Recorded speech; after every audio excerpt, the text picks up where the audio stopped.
జీవితంలో కొన్ని సంఘటనలు మనకి ఎన్నెన్నో పాఠాలు నేర్పిస్తాయి. తెలుసా మీకు? జీవిత అనుభవాలు నేర్పే పాఠాలు మనం ఎక్కడ నేర్చుకోలేం కదా. కొన్నిసార్లు వై మీ, నాకే ఎందుకు అని ఒక ప్రశ్న తలెత్తుతుంది. నిజంగా మనకి ఒక్కొక్కసారి కొన్ని ఏం అర్థం కాదు. అదే జీవితం. అర్థమయ్యేది జీవితం కాదు. అయితే జీవితంలో ఎదురయ్యే ప్రతి సంఘటన, జీవితంలో ఎదురయ్యే ప్రతి సందర్భం మనకి ఒక పాఠాన్ని మోసుకొస్తుంది. అది ఏదైనా కావచ్చు. జీవితంలో, ఈ జీవిత ప్రయాణంలో మనం ప్రయాణం చేస్తూ ఉన్నప్పుడు మనకి చాలామంది ఎదురవుతూ ఉంటారు. చాలామంది మనల్ని విడిచిపెడతా ఉంటారు. మీకు తెలుసా, చాలామంది మీతో ఫ్రెండ్షిప్ చేసిన వాళ్ళు, చాలామంది నువ్వంటే నాకు ఇష్టం అని చెప్పిన వాళ్ళు మీలో చాలామంది లేరు. ఇప్పుడు ఉన్నారు వాళ్ళు? లేదు. రకరకాల కారణాలతో మిమ్మల్ని వదిలేశారు. అది కూడా ఒక పాఠమే మీ జీవితంలో. మీకు ఒక జ్ఞాపకం చేస్తాను. యేసయ్య వెంట ఒకనప్పుడు బహుజన సమూహాలు ఎన్నున్నాయి తెలుసా? అక్కడ శాస్త్రులు, పరిసయ్యులు ఈ మాట అన్నారు. ఏంటి, లోకమంతా ఈయన వెంట వెళ్తుంది. ఎవరు వెళ్ళారు? అందరు చెప్పండి. ఎవరు?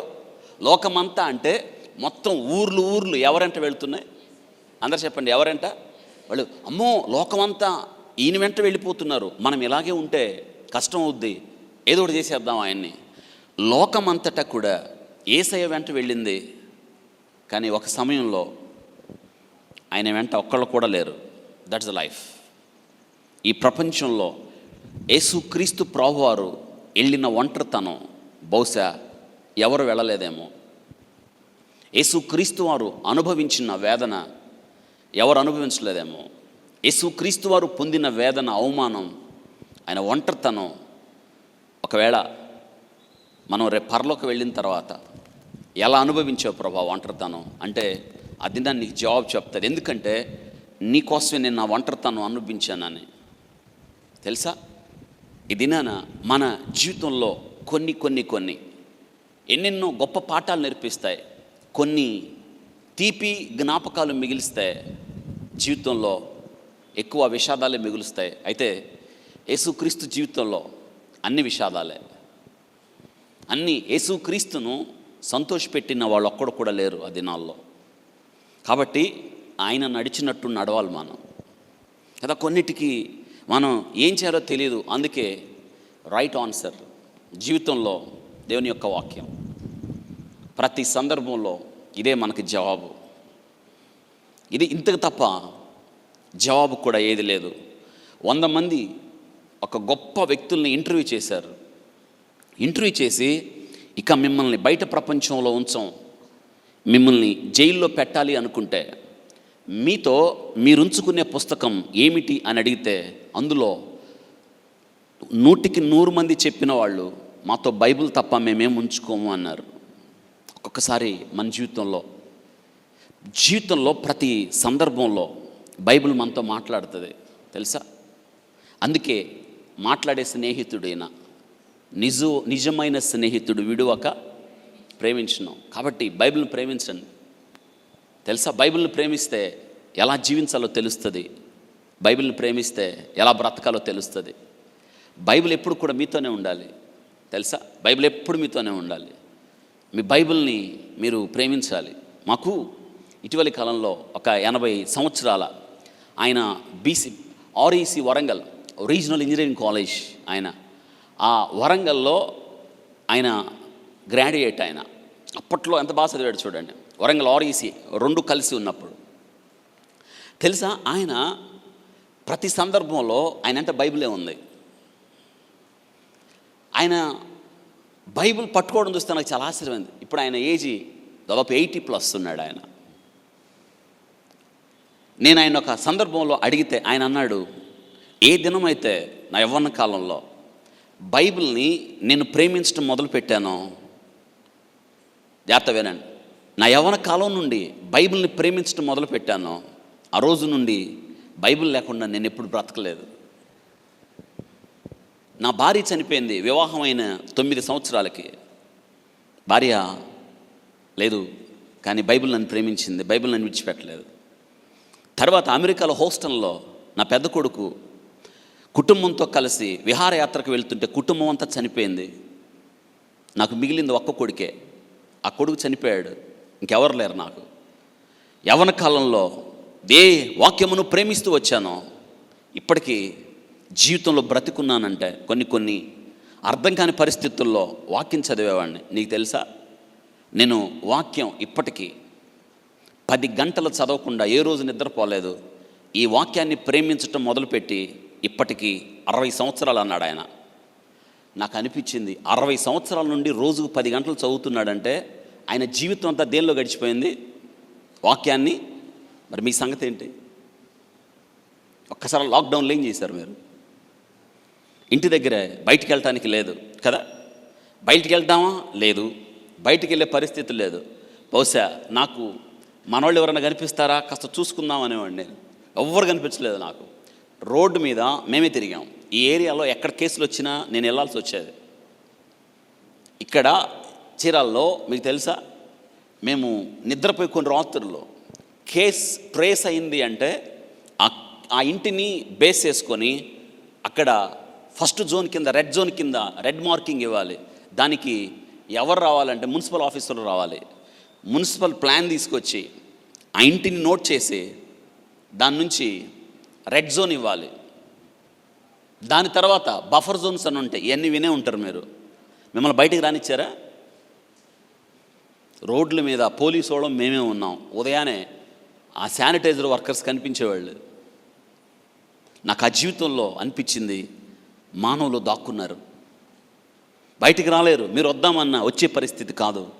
ఒక్కసారి ఆలోచించండి. ఇంతకీ ఆ సమయంలో మీకు తెలుసో తెలియదో, మనుషులు లేకపోయేటప్పటికీ ఎక్కడ దాన్ని వీరన్నపాలెం, పర్చూరుకి అటు రూట్లు వెళ్తారు. వీరన్నపాలెమే కదా. వీరన్నపాలెం వెళ్ళి 1:20 అనుకుంటా 3 కేసులు వచ్చినాయి అక్కడ. వాళ్ళు చెన్నై వెళ్ళి అక్కడ కోయంబేడు మార్కెట్ అని విన్నారా? గుడ్. ఆ మార్కెట్కి వెళ్ళిన ఆయనకు వచ్చింది కోవిడ్ ద వెరీ ఫస్ట్ టైంలో. అది ఒక పేరు మోగింది. కోయంబేడు నుంచి స్పెషల్గా వాళ్ళని ఎక్కడెక్కడికి వెళ్ళారో వాళ్ళందరిని పట్టేసుకోండి అని పోలీసు వాళ్ళు. తిరిగి వెళ్ళొచ్చే టైంలో 1:30, 1:15 అయింది. అసలు చెవులకి కుక్కల ఏడుపులు వినిపించాయి. అంటే కుక్కలు అనుకున్నాయి మనుషులందరూ చచ్చిపోరు అనుకున్నారు. నన్ను అనుకున్నా మనుషులు ఎవరు లేరని. నా జీవితంలో మొదటిసారి రోడ్డు మీదకి నక్కలు వచ్చి ఏడవడం నేను చూశాను. తెలుసా మీకు? నక్కలు వచ్చినాయి. నాకు అనిపించింది ఆ రోజు ఆ పోలీస్ ఆఫీసర్ అంటున్నాడు, చూసారా డాక్టర్ గారు, మనుషులు లేరు అనుకున్నాయి, నక్కలు కూడా. పాడైన స్థలంలో ఎవరుంటారు? నక్కలు ఉంటాయి తెలుసా? పాడైన స్థలంలో నక్కలు నివాస స్థలాన్ని చేసుకున్నాయి. ఆలోచించండి. అయ్యో, జనభరితమైన పట్టణం ఎట్లు ఏకాకి అయింది అని నక్కలు వచ్చేసాయి. నక్కలు పాడు చేస్తాయి. ఈరోజు మన జీవితంలో కూడా ఏ రోజైతే మనం పాడైపోతామో, ఏ రోజైతే దేవుని సన్నిధి నుండి దూరం వెళ్ళిపోతామో, ఏ రోజైతే దేవుని ప్రత్యక్షత మన జీవితంలో ఉండదో, ఆ దినం నక్కలకు గుర్తంటే పాడు చేస్తాయి. అందుకే ద్రాక్ష తోట చెరుపు నక్కలను పట్టుకోండి. ఆ ద్రాక్ష తోట మనమే, ఆ వనం మనం, ఫలాలు ఇవ్వవలసిన మనం. దేవుని సన్నిధిలో మనం లేకపోతే, దేవుని సన్నిధిలో మనల్ని మనం ఆ ప్రత్యక్షతను మనం అనుభవించకపోతే, ద్రాక్ష తోటలు చెరుపు నక్కలు ఏవైతే ఉన్నాయో, అవును ఈ దినాన అవే మనం నేర్చుకోవాలి. ఎందుకు మానవుడు ఇంత పతనం అయ్యాడు? ఒక్క అంశాన్ని జ్ఞాపకం చేస్తాను. మనిషి ఇంకా తన జీవితంలో దేవుని తెలుసుకోపోవడాన్ని బట్టి, ఇంకా ఈ వాక్యాన్ని ప్రేమించకపోవడాన్ని బట్టి, ఈ వాక్యంలో దేవుడు మానవాళి కొరకు ఏమి రాశాడో తెలుసుకోవడాన్ని బట్టి, నువ్వు ఏ దినమైతే బైబిల్ చదవడం ప్రారంభిస్తావో, ఏ దినమైతే దీన్ని ప్రేమించడం ప్రారంభిస్తావో, ఏ దినమైతే ఆర్ఈసి ఎంటెక్ చదివిన ఆ కాలంలో చదివిన ఒక ప్రొఫెసర్ అంటున్నాడు, జీవితంలో ఇది ప్రేమించడం మొదలుపెట్టిన తర్వాత ఏ రోజు ఇది లేకుండా నేను బ్రతకలేదు, ఏ రోజు వాక్యాన్ని 10 గంటలు చదవకుండా నేను ఉండలేదని నాకు అనిపించింది. ఇప్పుడు 80 ఏళ్ళు 60 ఏళ్ళ నుంచి రోజుకి ఎన్ని గంటలు చదువుతున్నాడు మనం అండి? నాకు అనిపించింది 10 గంటలు చదివి 80 సంవత్సరాలకు అడుగు పెట్టి ఇంకా ఆయన చేతుల్లో ఏం మోస్తున్నాడు ఆయన? మన సంగతి చెప్పండి. ఏం చేశారు ఈ లాక్డౌన్లో? ఈ వాక్యాన్ని ఎంతగా ప్రేమించారు, ఈ వాక్యాన్ని ఎంతగా అనుభవించారు కదా. చాలా బాధపడ్డాం, ఎందుకు ఇలా జరిగింది అని ఆలోచించండి. అయితే మీకు ఒక మంచి అవకాశం అని నేను అంటాను. మీకు ఒక మంచి అవకాశం దేవునితో ఏకాంతంగా సమయం గడపడానికి. కాబట్టి యేసుక్రీస్తు వారు ఆయన జీవించిన ప్రతి అడుగు, ఆయన జీవితంలో ప్రతిదినం 33.5 సంవత్సరాలు యేసుక్రీస్తు వారు మానవుడిగా బ్రతికాడు. యేసుక్రీస్తు జీవితంలో మొదటి 30 సంవత్సరాల కన్నా సేవ చేశాడే. 3.5 సంవత్సరాలు అద్భుతమైనవి. ఆ 3.5 సంవత్సరాల కన్నా చివరి 6 నెలలు ఇంకా ఇంకా ఇంకా అద్భుతమైనవి. ఆ చివరి 6 నెలల కన్నా చివరి 6 రోజులు, చివరి 6 రోజుల కన్నా చివరి 24 గంటలు యేసుక్రీస్తు జీవితం మానవాళి మీద చెరగని ముద్ర వేసింది. అందుకే మనం ఎలా జీవించాలి, ఎలా బ్రతకాలి, హౌ టు హ్యాండిల్ మన లైఫ్లో, మన జీవితంలో ఎదురయ్యే every problem, just we can find the remedy for all the solutions. మన జీవితంలో ఎదురయ్యే ప్రతి సమస్య ఏం చేయాలి? You need not to go to anywhere to find out the solution. ఎక్కడికి వెళ్ళాల్సిన అవసరం లేదు, ఎవరిని కలవాల్సిన అవసరం లేదు. Simply go and close the door. Bible తెరువు, ప్రభువు నీతో మాట్లాడతాడు. ఎందుకంటే ఈ దేవుడు ఇంకా బ్రతికే ఉన్నాడు, ఇంకా చచ్చిపోలేదు. తెలుసా? ఇది నా వాక్యంలో మన జ్ఞాపకం చేస్తున్నాం. ఈ దేవుడు ఇంకా, చెప్పండి, ఇంకా ఎట్లా ఉన్నాడు? ఆయన బ్రతికే ఉన్నాడు. ఆయన మనం ఆలోచించండి. చాలాసార్లు మన తల్లిదండ్రులు ఎలా అంటూ ఉంటారు, ఏమని, ఎందుకు వెళ్ళేవారు అక్కడికి, వాళ్ళని ఎందుకు అడిగేవరా? నేను, చెప్పండి, మీరు ఎప్పుడైనా కొట్టారా? ఈ డైలాగ్ కొట్టుంటారు కదా మీ పిల్లల దగ్గర, ఎందుకు వెళ్ళేవారు అక్కడికి, నేను చచ్చాను అనుకున్నావా అన్నారా? వాడు మనసులో అనుకుంటాడు, చచ్చిందని ఏంది మరి, బయటకు అన్నాడు. కానీ దేవుడు కూడా అలాగే అంటాడు. It's father, just like our father. దేవుడు మనకు తండ్రిలాగా, దేవుడు నేను చచ్చాను అనుకున్నావా అంటాడు.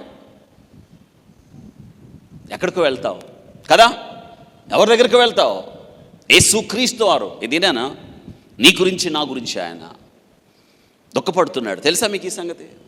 నీ గురించి నా గురించి ఆయన చింతిస్తున్నాడు. నీ గురించి ఆ గురించి ఆయన, మిమ్మల్ని గురించే కదా ఆయన చింతిస్తున్నాడు. కాబట్టి మీ చింత యావత్తు ఎవరు చెప్పారు తెలుసా? ఆయనతో నడిచిన పేతురు, ఆయనతో ఉన్న పేతురు, దగ్గరగా చూస్తున్న పేతురు, నిన్ను ఎరగనని ముమ్మారు అబద్ధమాడిన తిరిగి పేతురికి గొప్ప అవకాశం ఇచ్చాడు. ఆ పేతురు అనుభవించిన ప్రేమను అంటున్నాడు, ఆయన మిమ్మును గురించి చింతిస్తున్నాడు. కాబట్టి మీ చింత యావత్తు ఆయన మీద వేడి, మీ చింత యావత్తు ఆయన మీద వేడి. మన చింత యావత్తు, ఎన్నో చింతలు కదా, ఎన్నో బాధలు వచ్చాయి, ఎన్నో కష్టాలు వచ్చాయి. అయితే బాధలను బట్టి, శ్రమలను బట్టి, ఇబ్బందులను బట్టి మీరు కృంగిపోవాల్సిన అవసరం లేదు. ఎందుకో తెలుసా? నీ దేవుడు ఇంకను సింహాసనాసీనుడు. అందరి మాట చెప్పుకోండి, నా దేవుడు. అందరూ, నా దేవుడు ఇంకను. ఇంకోసారి పెద్దగా, మన దేవుడు ఎవరు? సింహాసనం మీద ఉన్నాడంటే అర్థం ఏంటి చెప్పండి? సింహాసనం మీద ఉన్నాడంటే అర్థం ఏంటి చెప్పాలి? అంటే ఆయన చేతులు ఏముంది? అధికారం. నీకోసం ఏదైనా చేస్తాడు, నీకోసం ఏదైనా. నువ్వు చేయాల్సిన పని ఏంటో తెలుసా? ధైర్యంగా. ఎస్తేరు వెళ్ళిపోయింది ఎవరి దగ్గరికి? రాజు దగ్గరికి. ధైర్యంగా వెళ్ళింది. నువ్వు ధైర్యంగా వెళ్ళాలి. ఎస్తేరు భయపడింది. ఎస్తేరుకు ఉన్న వెసులుబాటు రాజుగారు పిలవకుండా ఎవరు వెళ్ళకూడదు. ఏ విన్నపము చేయడానికి రాజుగారు పిలవకుండా ఎవరు వెళ్ళటానికి వీలే లేదు, వెళ్ళడానికి వీల్లేదు. అయితే ఎస్తేరు తన ప్రజల నిమిత్తం నశించినా నశించేదనని తెగించి వెళ్ళింది. అయితే నీకు నాకు అటువంటి అడ్డంకులేం లేవు. యేసుక్రీస్తు వారి ద్వారా మనకు లభించిన లభ్యత ఏమిటి అంటే, మనం ఎప్పుడైనా ఆయన కృపా సింహాసనం వద్దకు వెళ్ళడానికి ధైర్యము కలిగిన వారమై ఉన్నాం.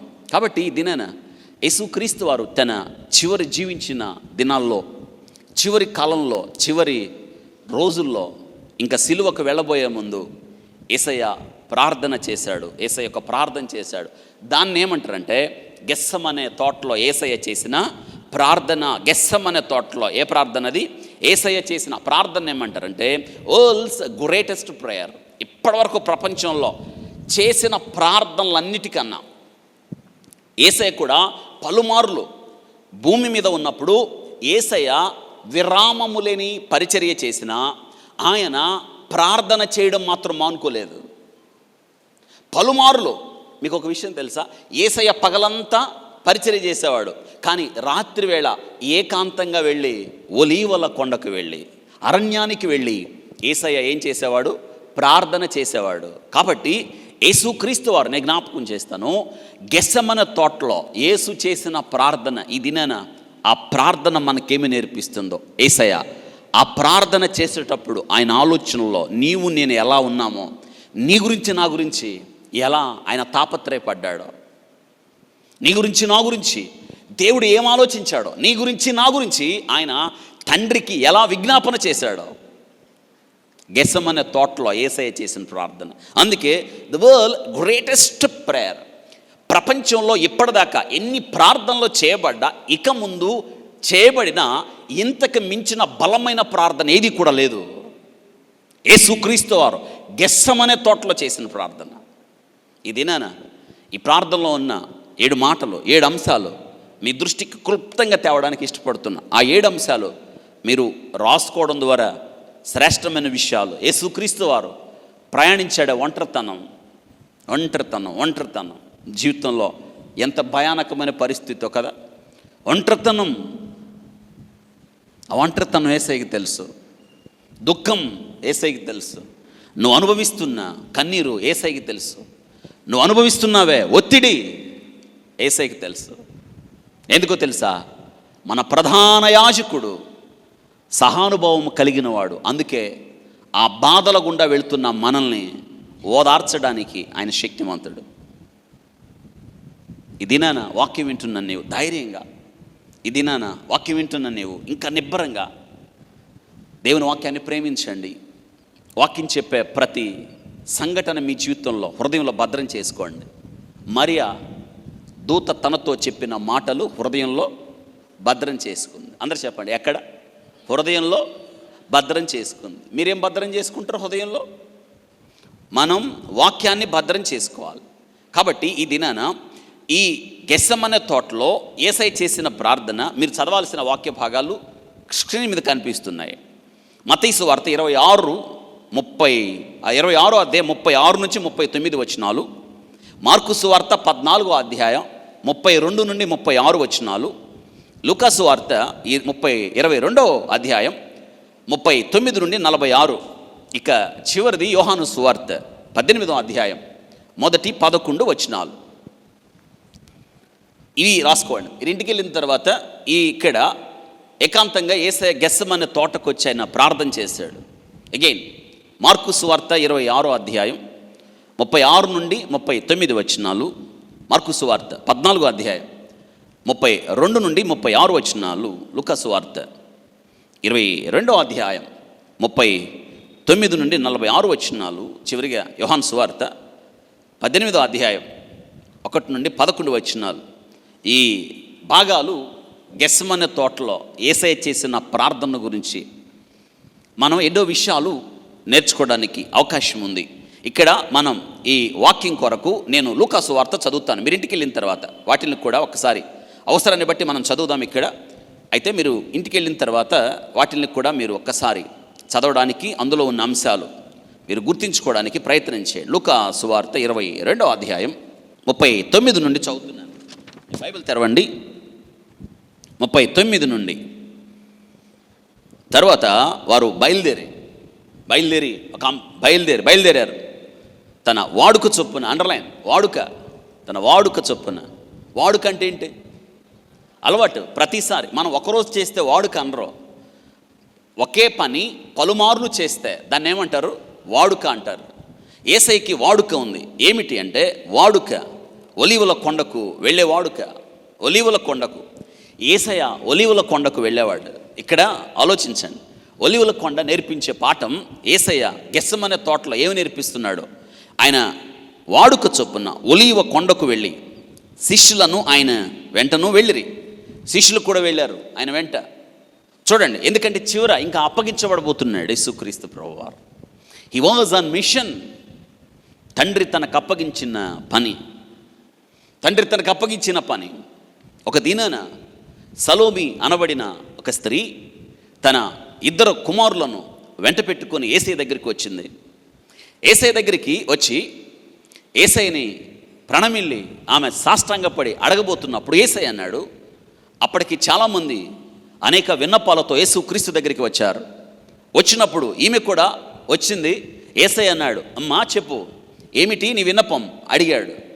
ఆమె మైండ్ బ్లోయింగ్, నిజంగా అసలు ఒక ఎవరు కోరిక కోరింది. ఆమె సాష్టాంగ నమస్కారం చేస్తూ యేసయ్యని ప్రణమిల్లి తన 2 కుమారులు కూడా ఆమెతో పాటు మోకరించి అడుగుతున్నారు యేసయ్యని. నిజంగా ఈ సలోమి ఎవరో తెలుసా? స్వయాన యేసుక్రీస్తుకి చిన్నమ్మ వాలి. సలోమి యేసుక్రీస్తుకి మరియ యొక్క చెల్లెలు అవుతుంది.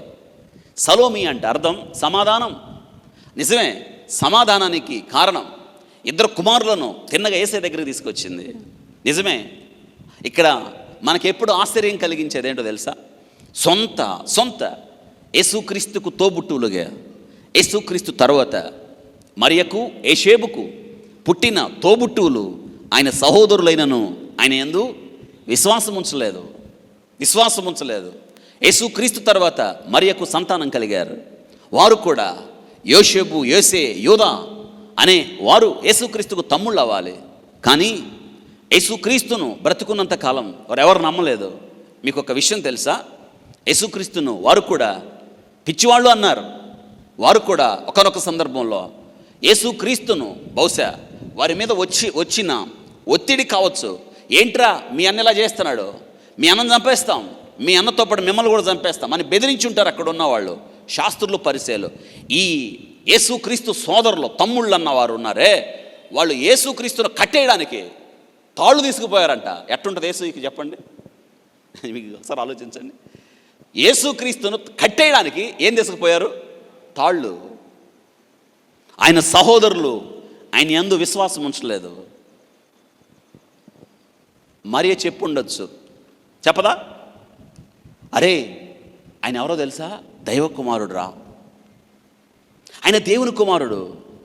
ఆయన మన ఇంట్లో శారీరకంగా అన్న మీకు, కానీ ఆయన దేవుడు అని చెప్తే ఏమన్నా విన్నారా? యేసయ్య బ్రతికున్నంత కాలం ఆ ఇంట్లో వాళ్ళు ఎవరు నమ్మలేదు. కానీ యేసయ్య చిన్న ముందే ఎవరామా? సలోమే తన 2 కొడుకులు నమ్మారు. ఇది గొప్పతనం. నాకు చాలా ఎక్సైటింగ్గా, చాలా థ్రిల్లింగ్ ఉంటుంది. ఇద్దరు వచ్చి ఇట్టనొచ్చుగా, ఏందిమా నువ్వు ఇలా మాట్లాడుతున్నావు, వాళ్ళ ఇంట్లో వాళ్ళ తమ్ముళ్ళే నమ్మట్లేదు, మనం నమ్మేది ఏంది, పైగా మమ్మల్ని కూడా రమ్మంటున్నావు వాడికి. మా వెళ్తే నువ్వు వెళ్ళు, మేము చెప్పండి మేము రాము అని అనలేదు. వాళ్ళు అమ్మతో వెళ్ళారు. వెళ్ళి ఈమె సొంత సోదరులు యేసుక్రీస్తు ఎడల నమ్మకం ఉంచలేదు. సొంత సోదరులైనను, ఆయన ఇంటి వారైనను ఆయనలో నమ్మిక ఉంచలేదు. అటువంటి సందర్భంలో ఈమె వచ్చింది, చిన్నమ్మ మోకరించి యేసయ్య దగ్గరికి. ఏంటి నీ విన్నపం అన్నప్పుడు, నీ మహిమలో పరలోక రాజ్యంలో ఇదిగో నా 2 కొడుకులు, నీ కుడి పక్క ఒకళ్ళు, ఎడం పక్క ఒకళ్ళు ఉండేటట్టు అనుగ్రహించు అన్నప్పుడు యేసయ్యకి నిజంగా ఏమనిపించుంటుంది ఆ టైంలో? యేసయ్య అన్నాడు, ఈ కోరిక అడగంగానే మిగతా శిష్యుల కోపం వచ్చింది. అప్పుడు యేసయ్య అన్నారు, నేను తాగబోవు గిన్నెలోనిది వీరు తాగుతారా అని అడిగితే వాళ్ళు ఏమన్నారు తెలుసా? ఎస్ మేము త్రాగుతామన్నారు. ఇంకా రెండో ఆప్షన్ లేదు. వాళ్ళు అన్నారు, మేము తాగుతాం. ఇంతకీ యేసయ్య చెప్పాడే గిన్నె, ఆ గిన్నె ఏంటో తెలుసా? సర్వమానవాళి పాప భారం, శ్రమల గిన్నె యేసయ్య తాగబోతున్నాడు. యేసయ్య అన్న మాట ఏంటో తెలుసా? ఈ గిన్నెలోనిది తాగుతారా? శ్రమలు అనుభవిస్తారా? కష్టాలు అనుభవిస్తారా? ఒకవేళ అవసరం అయితే నా కోసం ప్రాణాలు అర్పిస్తారా అన్నప్పుడు వాళ్ళు అన్నారు, ఎస్ మేము ఆ గిన్నెలోనిది తాగుతాము. మనందరికీ తెలుసు యేసయ్య చెప్పాడు, ఆ గిన్నె ఎంత భయానకమైందో, ఆ గిన్నె ఎంత తీవ్రత కలిగిందో, సర్వమానవాళి పాప భారం ప్రోక్షించబడే ఆ గిన్నె, శ్రమల గిన్నె ఎంత భయానకమైందో యేసయ్య ఆ గిన్నెలోనిది తాగడానికి వచ్చాడు ఈ సమయమందు గెస్సెమనే తోటలోకి. అందుకే గెస్సెమనే తోటలో యేసయ్య చేసిన ప్రార్థన ప్రపంచంలో గొప్ప ప్రార్థన ఇప్పటిదాకా. మనం ప్రపంచంలో యేసయ్య చేసిన గెస్సెమనే తోటలో చేసిన ప్రార్థన. ఈ ప్రార్థనలో ఉన్న కొన్ని ప్రాముఖ్యమైన విషయాలు అంటే యేసయ్య ఆ గిన్నెలోనిది త్రాగడానికి వచ్చాడు. ఆ గిన్నెలోనిది ఇంతకీ ఆ గిన్నె ఏంటో తెలుసా? మనందరి పాపభారం, మనందరి పక్షముగా వెల చెల్లించబోతున్న, ఇంకొక మాట, లోక పాపములు మోసుకొని పోవు దేవుని గొర్రెపిల్ల గిన్నెలోనికి వచ్చి ఆ గిన్నెలో తాగడానికి. అవును, చేదును త్రాగనిచ్చిరి అనే మాటలు చదువుతాం. ఆ చేదును తాగడానికి వచ్చాడు ఆయన. నీనా పక్షముగా పాపభారమును భరించడానికి గెస్సెమనే తోటలో యేసుక్రీస్తు వారు ఒంటరిగా ఆయన చేసిన ఒక సంఘర్షణ యుద్ధం. ఈ ప్రపంచంలో ఇంతకు మించిన యుద్ధం ఇంకొకటి లేదు. మనం ఏమనుకుంటాం తెలుసా? యేసుక్రీస్తు వారు సిలువలోనే బాధపడ్డాడు అనిపిస్తుంది.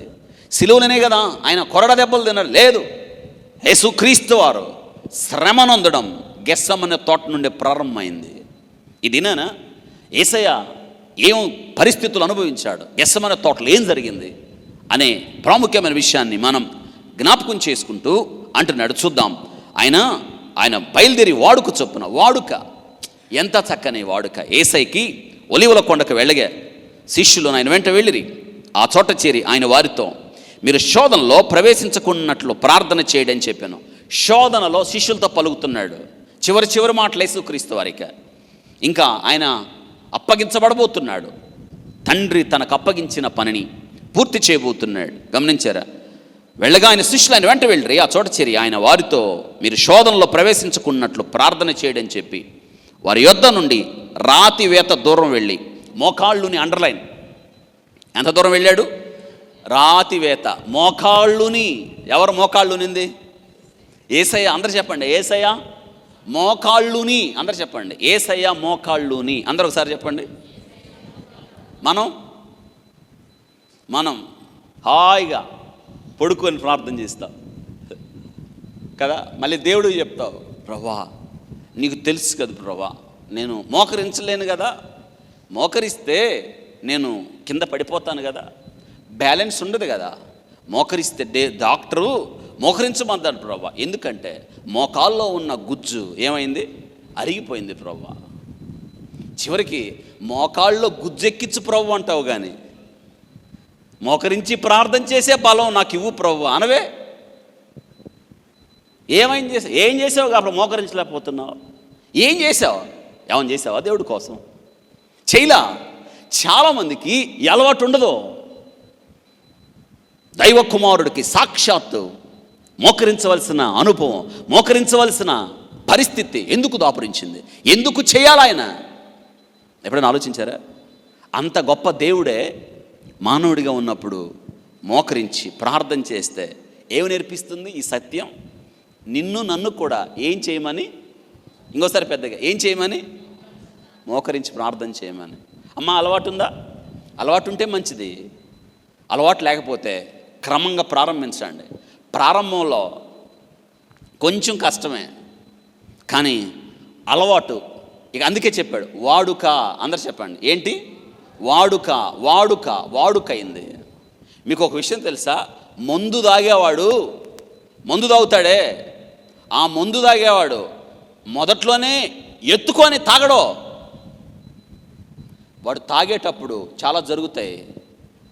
కళ్ళు మూసుకుంటాడు, ముఖం చక్కగా పెడతాడు కదా. మింగేటప్పుడు వాడు పడే బాధ వర్ణనాతీతం. వాడికి అలవాటు. చూసారా? ఆ కష్టమైన దాన్ని ఏం చేసుకుంటున్నాడు? చెప్పండి, కష్టమైంది ఏం చేసుకుంటున్నాడు? అలవాటు చేసుకొని అది కఠినంగా తాగి మధ్యలో దగ్గి మధ్యలో పచ్చడి మింగుతాడు. దానికి చక్కని పేరు టచింగ్. ఇన్ని పేర్లు పెట్టుకున్నా చూడండి, చాలా విచిత్రం అనిపిస్తుంది. అరే అందులో ఏముంది? అట్ట తాగుతున్నాడు. పైగా వెళ్ళేటప్పుడు మామూలుగా వెళ్ళడం, దాంతోపాటు చక్కగా థమ్సప్ బాటిల్, ఇంకా వాటర్ బాటిల్, ఇప్పుడు అన్నట్టు టచ్చింగ్లు ఇంకేయో తీసుకొని ఎక్కడో ఏకాంతంగా కూర్చొని గొంతు మంట పుట్టేదాకా తాగి, ఇంకా పెట్రోల్ పోసి మండించినప్పుడు పచ్చడి మింగి, చివరికి తాగిన తర్వాత అతని జీవితంలో జరిగే మొట్టమొదటి సంఘటన వాంతులు. ఏంటి వాంతులు.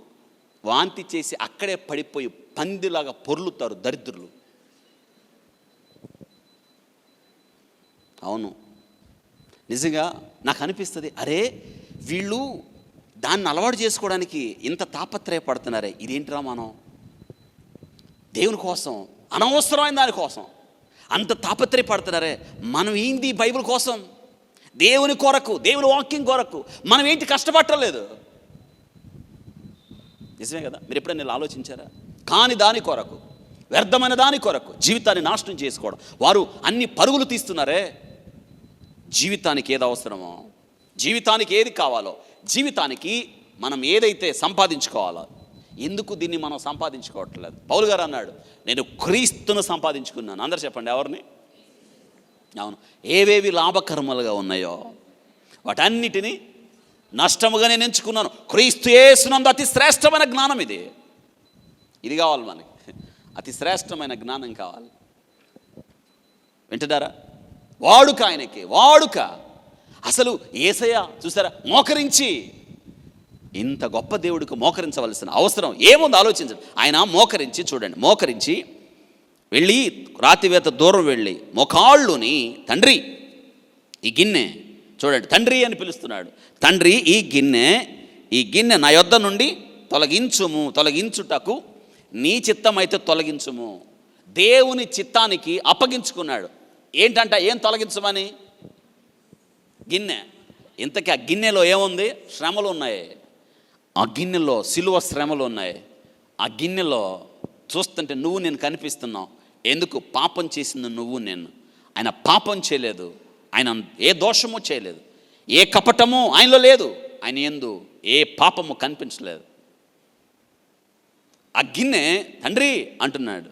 కుమారుడు తండ్రికి చేస్తున్న ప్రార్థన ఇది. తండ్రి, relation between son and the father, ఇద్దరికి సంబంధం. తండ్రి తండ్రి తండ్రి అన్నాడు. నీ చిత్తం అయితే, తండ్రి చిత్తానికి అప్పగించుకున్న ప్రార్థన. ఇంకోసారి చెప్పండి, ఏంటది? తండ్రి చిత్తానికి అప్పగించుకున్న ప్రార్థన అన్నాడు. తొలగించుము, నీ చిత్తం అయితే తొలగించు అని అన్నాడు. అయినను, చెప్పండి, అక్కడ నుంచి చూడండి ఆ కొనసాగింపులో, అయినను నా ఇష్టము కాదు నీ చిత్తమే సిద్ధింతునుగా కానీ ప్రార్థించను. అయినను నా ఇష్టం కాదు. ఇక్కడసారి ఆలోచించండి. అయినను నా ఇష్టం కాదు అంటే అర్థం ఏంటి? అయినను నా ఇష్టం కాదు.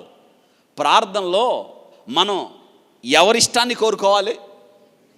గుడ్, ఎవరిష్టాన్ని కోరుకోవాలి. కానీ మనం ఎవరిష్టాన్ని కోరుతాం ప్రార్థనలో? ప్రార్థన అంటే ఏంటి చెప్పండి? ఎవరిష్టాన్ని కోరుతామమ్మా? మనం ప్రార్థనకు వచ్చి అలవాటు అయిపోయింది. ఏం కోరుతాం ప్రార్థనకు వచ్చి? ప్రభువా, నాకు అవసరాలు ఎన్ని ఉన్నాయో నీకు తెలుసు ప్రభువా. చూడండి ఎంత క్లోజ్గా అవుతామో ప్రార్థన చేసేటప్పుడు దేవుడికి. నీకు తెలుసు కదా ప్రభువా, ఎన్ని ఉన్నాయి నాకు బాధలు, నాకు ఎన్నో కష్టాలు ఉన్నాయి ప్రభువా, అవన్నీ నీకు తెలుసు అని మనం మొదలు పెడతావు. ఇవన్నీ నువ్వు అడుగుతావు. వీటిల్లో నువ్వు ఎప్పుడైనా ప్రభువా నీ చిత్తాన్ని జరిగించడానికి నేను ప్రార్థన చేస్తున్నాను అని ఎప్పుడైనా చెప్పారా? చెప్పలేదు. ప్రార్థన అంటే మనం ఇప్పటిదాకా ఒకలాగా అలవాటు చేసుకున్నాం. ప్రార్థన అంటే అడగడమే మంచిదే, కానీ ప్రార్థన అంటే గొప్ప విషయం ఏంటో తెలుసా? మనం కోరినవి దేవుణ్ణి అడగడం కాదు. మన జీవితంలో దేవుడు ఏం కోరుతున్నాడో అది చేయడానికి, ఆయన చిత్తానికి మనల్ని మనం అప్పగించుకోవడమే ప్రార్థన. ప్రార్థనలో నీవు కోరి అడిగినవి పొందుకోవడం ప్రార్థన కాదు. దేవుడు ఏం చేయమంటున్నాడో అది నీ జీవితంలో నువ్వు చేయడం ప్రార్థన ఇది అని చాలాసార్లు. అందుకే ఇక్కడ తండ్రి నీ చిత్తం అన్నాడు. నీ చిత్తం అని చూడండి అన్నాడు. నా ఇష్టం కాదు. ప్రార్థనలో మన ఇష్టం అడగకూడదు. ఎవరిష్టం జరగాలని అడగాలి? ఇంకోసారి, ఎవరిష్టం? దేవుని ఇష్టం. చూడండి, ప్రార్థనలో ప్రార్థించినప్పుడు పరలోకము నుండి ఒక దూత ఆయన కనబడి ఆయన్ని బలపరిచును. ప్రార్థన చేస్తే ఆ పరిస్థితుల్లో పరలోకము నుండి ఒక దూత ఆయన కనిపించి బలపరిచను. ఆయన వేదన పడి, చూడండి, వేదన పడి మరింత తురముగా ప్రార్థన చేయగా వేదన పడ్డాడు గెత్సెమనే తోటలో. ఇంతకీ ఆయన వేదన ఎవరి కోసం? మన కోసం కదా. ఈ ప్రార్థన చూసిన పేతురు ఆయన మీకోసం చింతిస్తున్నాడు. ఇంకొక స్వచ్ఛమైన తెలుగు భాషలో ఉంది, మీకోసం ఆయన ఏడుస్తున్నాడు, మీకోసం ఆయన చింతిస్తున్నాడు. ఆయన చూడండి మరింత అతురముగా ప్రార్థన చేయగా ఆయన చెమట నేలపడుచున్న గొప్ప రక్త బిందువుల వలె ఆయను. ఇది ఎవరు రాశారు? లోకా రాశాడు. లోకా అంటే ఎవరు? వైద్యుడు, డాక్టర్ రాశాడు. కాబట్టి ఇది మెడికల్ టర్మినాలజీ, మెడికల్కి సంబంధించిన ఒక డిసీజ్ ఇది. యేసుక్రీస్తు వారు ఆయన చెమట నేలపడుచు రక్త బిందువుల వలె నేలపడుచున్న అంటే ఆయనకి చెమట కాదు కారుతుంది. ఇప్పుడు మనం కూడా చాలాసార్లు ఉద్వేగానికి లోనైనప్పుడు, ఒత్తిడికి లోనైనప్పుడు, మానసిక సంఘర్షణకు లోనైనప్పుడు చెమటలు పట్టేస్తుంది మనకి కదా. చెమటలు పట్టేస్తుంది, చెమటలు బట్టి అలా కారిపోతాయి. ఏంట్రా టెన్షన్ పడుతున్నావు? టెన్షన్ వచ్చేస్తుంది అనిపిస్తుంది, చెమట పట్టేస్తుంది కదా. యేసుక్రీస్తు వారు ఒత్తిడికి గురయ్యాడు. ఇదిగో రాయబడింది అదే మాట. మరింత అతురముగా ప్రార్థన చేయగా ఆయన చెమట నేలపడుచున్న గొప్ప రక్త బిందువుల వలె ఆయను. కారుతుంది చెమట కాదు. ఏం కారుతుంది అంటే యేసయ్య రక్తం కార్చడం అనేది సిలువ మీద కాదు, ప్రారంభమైంది గెత్సెమనే తోటలో. ఆయన ప్రార్థించుట చాలించి లేచి తన శిష్యుల యొద్దకు వచ్చి వారు దుఃఖము చేత నిద్రించుట చూచి. వాళ్ళకి ఎందుకు దుఃఖం వచ్చింది? ఎందుకంటే దుఃఖం వచ్చింది వాళ్ళకి? యేసయ్య వాళ్ళకి చెప్పేస్తున్నాడు ఏమని? నేను మనుషుల చేతికి అప్పగించబడవలసి ఉంది. వారికి ఇష్టం వచ్చినట్టు చేస్తారు, ఆయన్ని చంపుతారు, అయితే 3వ దినాన్ని లేస్తాడు. ఈ మాటలు వాళ్ళకి నచ్చలా. ఎవరికి? అందుకే దుఃఖం. ప్రభా మమ్మల్ని ఇచ్చి వెళ్ళిపోతావా? అవును, నేను వెళ్ళాలి. నేను వెళ్తే మీకు స్థలం సిద్ధం చేస్తా, నేనుండు స్థలంలో మీరు కూడా ఉండులాగునా అని ప్రభు చెప్పాడు. ఈ మాటలు వాళ్ళకి నచ్చలేదు. అందుకే దుఃఖం వచ్చేసింది. దుఃఖం వచ్చింది వాళ్ళకి. ఆ దుఃఖంలో చూసారా, వారు చూడండి ఏం జరిగిందో. వారు దుఃఖము చేత నిద్రించుట చూచి మీరెందుకు నిద్రించుచున్నారు? మళ్ళీ శోధనలో ప్రవేశించకుండానట్లు లేచి ప్రార్థన చేయుడి. శోధనలో ప్రవేశించకుండానట్లుగా ప్రార్థన చేయుడి. ఇది ఈ ప్రార్థనలో ఉన్న 7 మాటలు చెప్తాను, మీరు రాసుకోండి ఇంటికి వెళ్ళిన తర్వాత. దీన్ని మీరు మళ్ళీ ధ్యానం చేయడం ద్వారా ప్రపంచంలో నిజం ఎన్నెన్నో ప్రార్థనలు మనకున్నాయి. బైబిల్ గ్రంథంలో కూడా యేసుక్రీస్తు వారు చేసిన ఎన్నో ప్రార్థనలు ఉన్నాయి కదా. ఆయన బాప్తిసం పొందినప్పుడు ఆయన ప్రార్థించను, శిష్యులను ఎన్నుకునే ముందు ప్రార్థించను. ఆయన యేసుక్రీస్తుకి అలవాటు. ఆయన పగటి కాలం అంతా కూడా విపరీతమైన పని భారంలో ఉన్న, సువార్త పరిచర్యకు ఆయన కాలి నడకను తిరుగుతున్న, అలసిపోని ఆయన సువార్త ప్రచారకుడుగా ఉన్న ఆయన ప్రార్థించటం మానుకోలేదు. తండ్రితో ఏకాంత సమయం గడపడం మానలేదు. తెలుసా, అందరూ నిద్రపోయారు, కానీ యేసయ్య నిద్రపోయేవాడు కాదు. ఎందుకో తెలుసా? తండ్రి తనకు అప్పగించిన పని ఏంటో తెలుసు, తండ్రి తనకు అప్పగించిన బాధ్యత ఏంటో తెలుసు. దానిని పూర్తి చేయడానికి ఆతురపడుతున్నాడు. ఒకానొక దినాన శిష్యులు యేసుక్రీస్తు కొరకు ఆయన సమరయ మా పట్టణానికి వచ్చినప్పుడు, బావి యొద్ద కూర్చున్నప్పుడు శిష్యులు ఊర్లోకి వెళ్ళి ఆహారం ఏదన్నా తీసుకొస్తామని వెళ్ళారు. అయితే బావి యొద్ద కూర్చున్న యేసయ్యకి ఆయన ఆకలి, ఆయన దప్పిక ఒక ఆత్మ కొరకు, పాపములో పట్టబడి పాపంలో జీవిస్తున్న ఒక స్త్రీ వస్తుందని మధ్యాహ్నం వేళ ప్రభు వచ్చాడు, ఎండవేళ వచ్చాడు, అలసిపోయి వచ్చాడు కదా. యేసయ్య ఆమెతో మాట్లాడి ఆమె జీవితాన్ని మార్చివేశాడు. ఆమె కుండను విడిచిపెట్టి ఊరిలోకి వెళ్ళింది. అదే సమయంలో శిష్యులు వెళ్ళి ఊర్లో నుండి ఆహారం తీసుకొచ్చారు. యేసయ్య అంటున్నాడు, మీకు తెలియని ఆహారం ఉంది. నా తండ్రి నాకు అప్పగించిన పనిని పూర్తి చేయుట, తుద ముట్టించుట నాకు ఆహారం అయ్యింది అని చెప్పాడు. నిజంగా యేసుక్రీస్తు వారు తనకు తండ్రి అప్పగించిన పని ఏమిటో తెలుసు. He knew his business. ఆయనకి తెలుసు తండ్రి అప్పగించిన పని. Me on my father's business అని చెప్పాడు. యేసుక్రీస్తు వారు 12 సంవత్సరాలు అప్పుడు దేవునాలయంలో మరియా తప్పిపోయాడు అని చెప్పినప్పుడు వెనక్కి తిరిగి వచ్చి యేసయ్యను చూసి, చూడు నేను నీ తండ్రి ఎలా బాధపడుతున్నామో, నువ్వెందుకు కుమారుడా ఇలా చేసావు అన్నప్పుడు యేసయ్య అంటున్నాడు, నేను నా తండ్రి పనుల మీద ఉన్నానని మీకు. ఏంటి ఆ తండ్రి పని? ఇదిగో గెస్సెమనలో గిన్నె తాగడం, ఇది తండ్రి పని.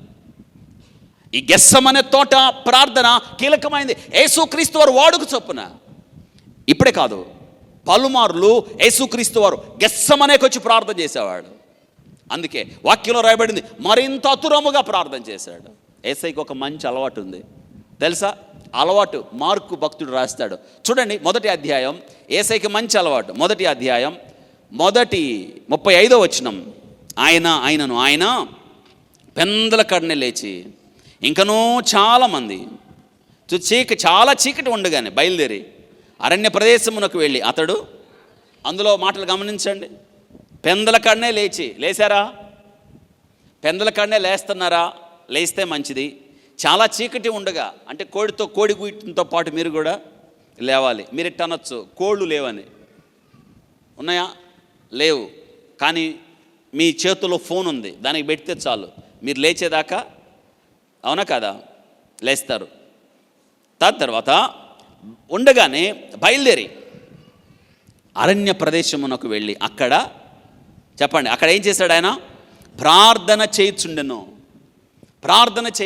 ప్రార్థన ఆయనకు అలవాటు, అలాంటి ప్రార్థన చేయడం.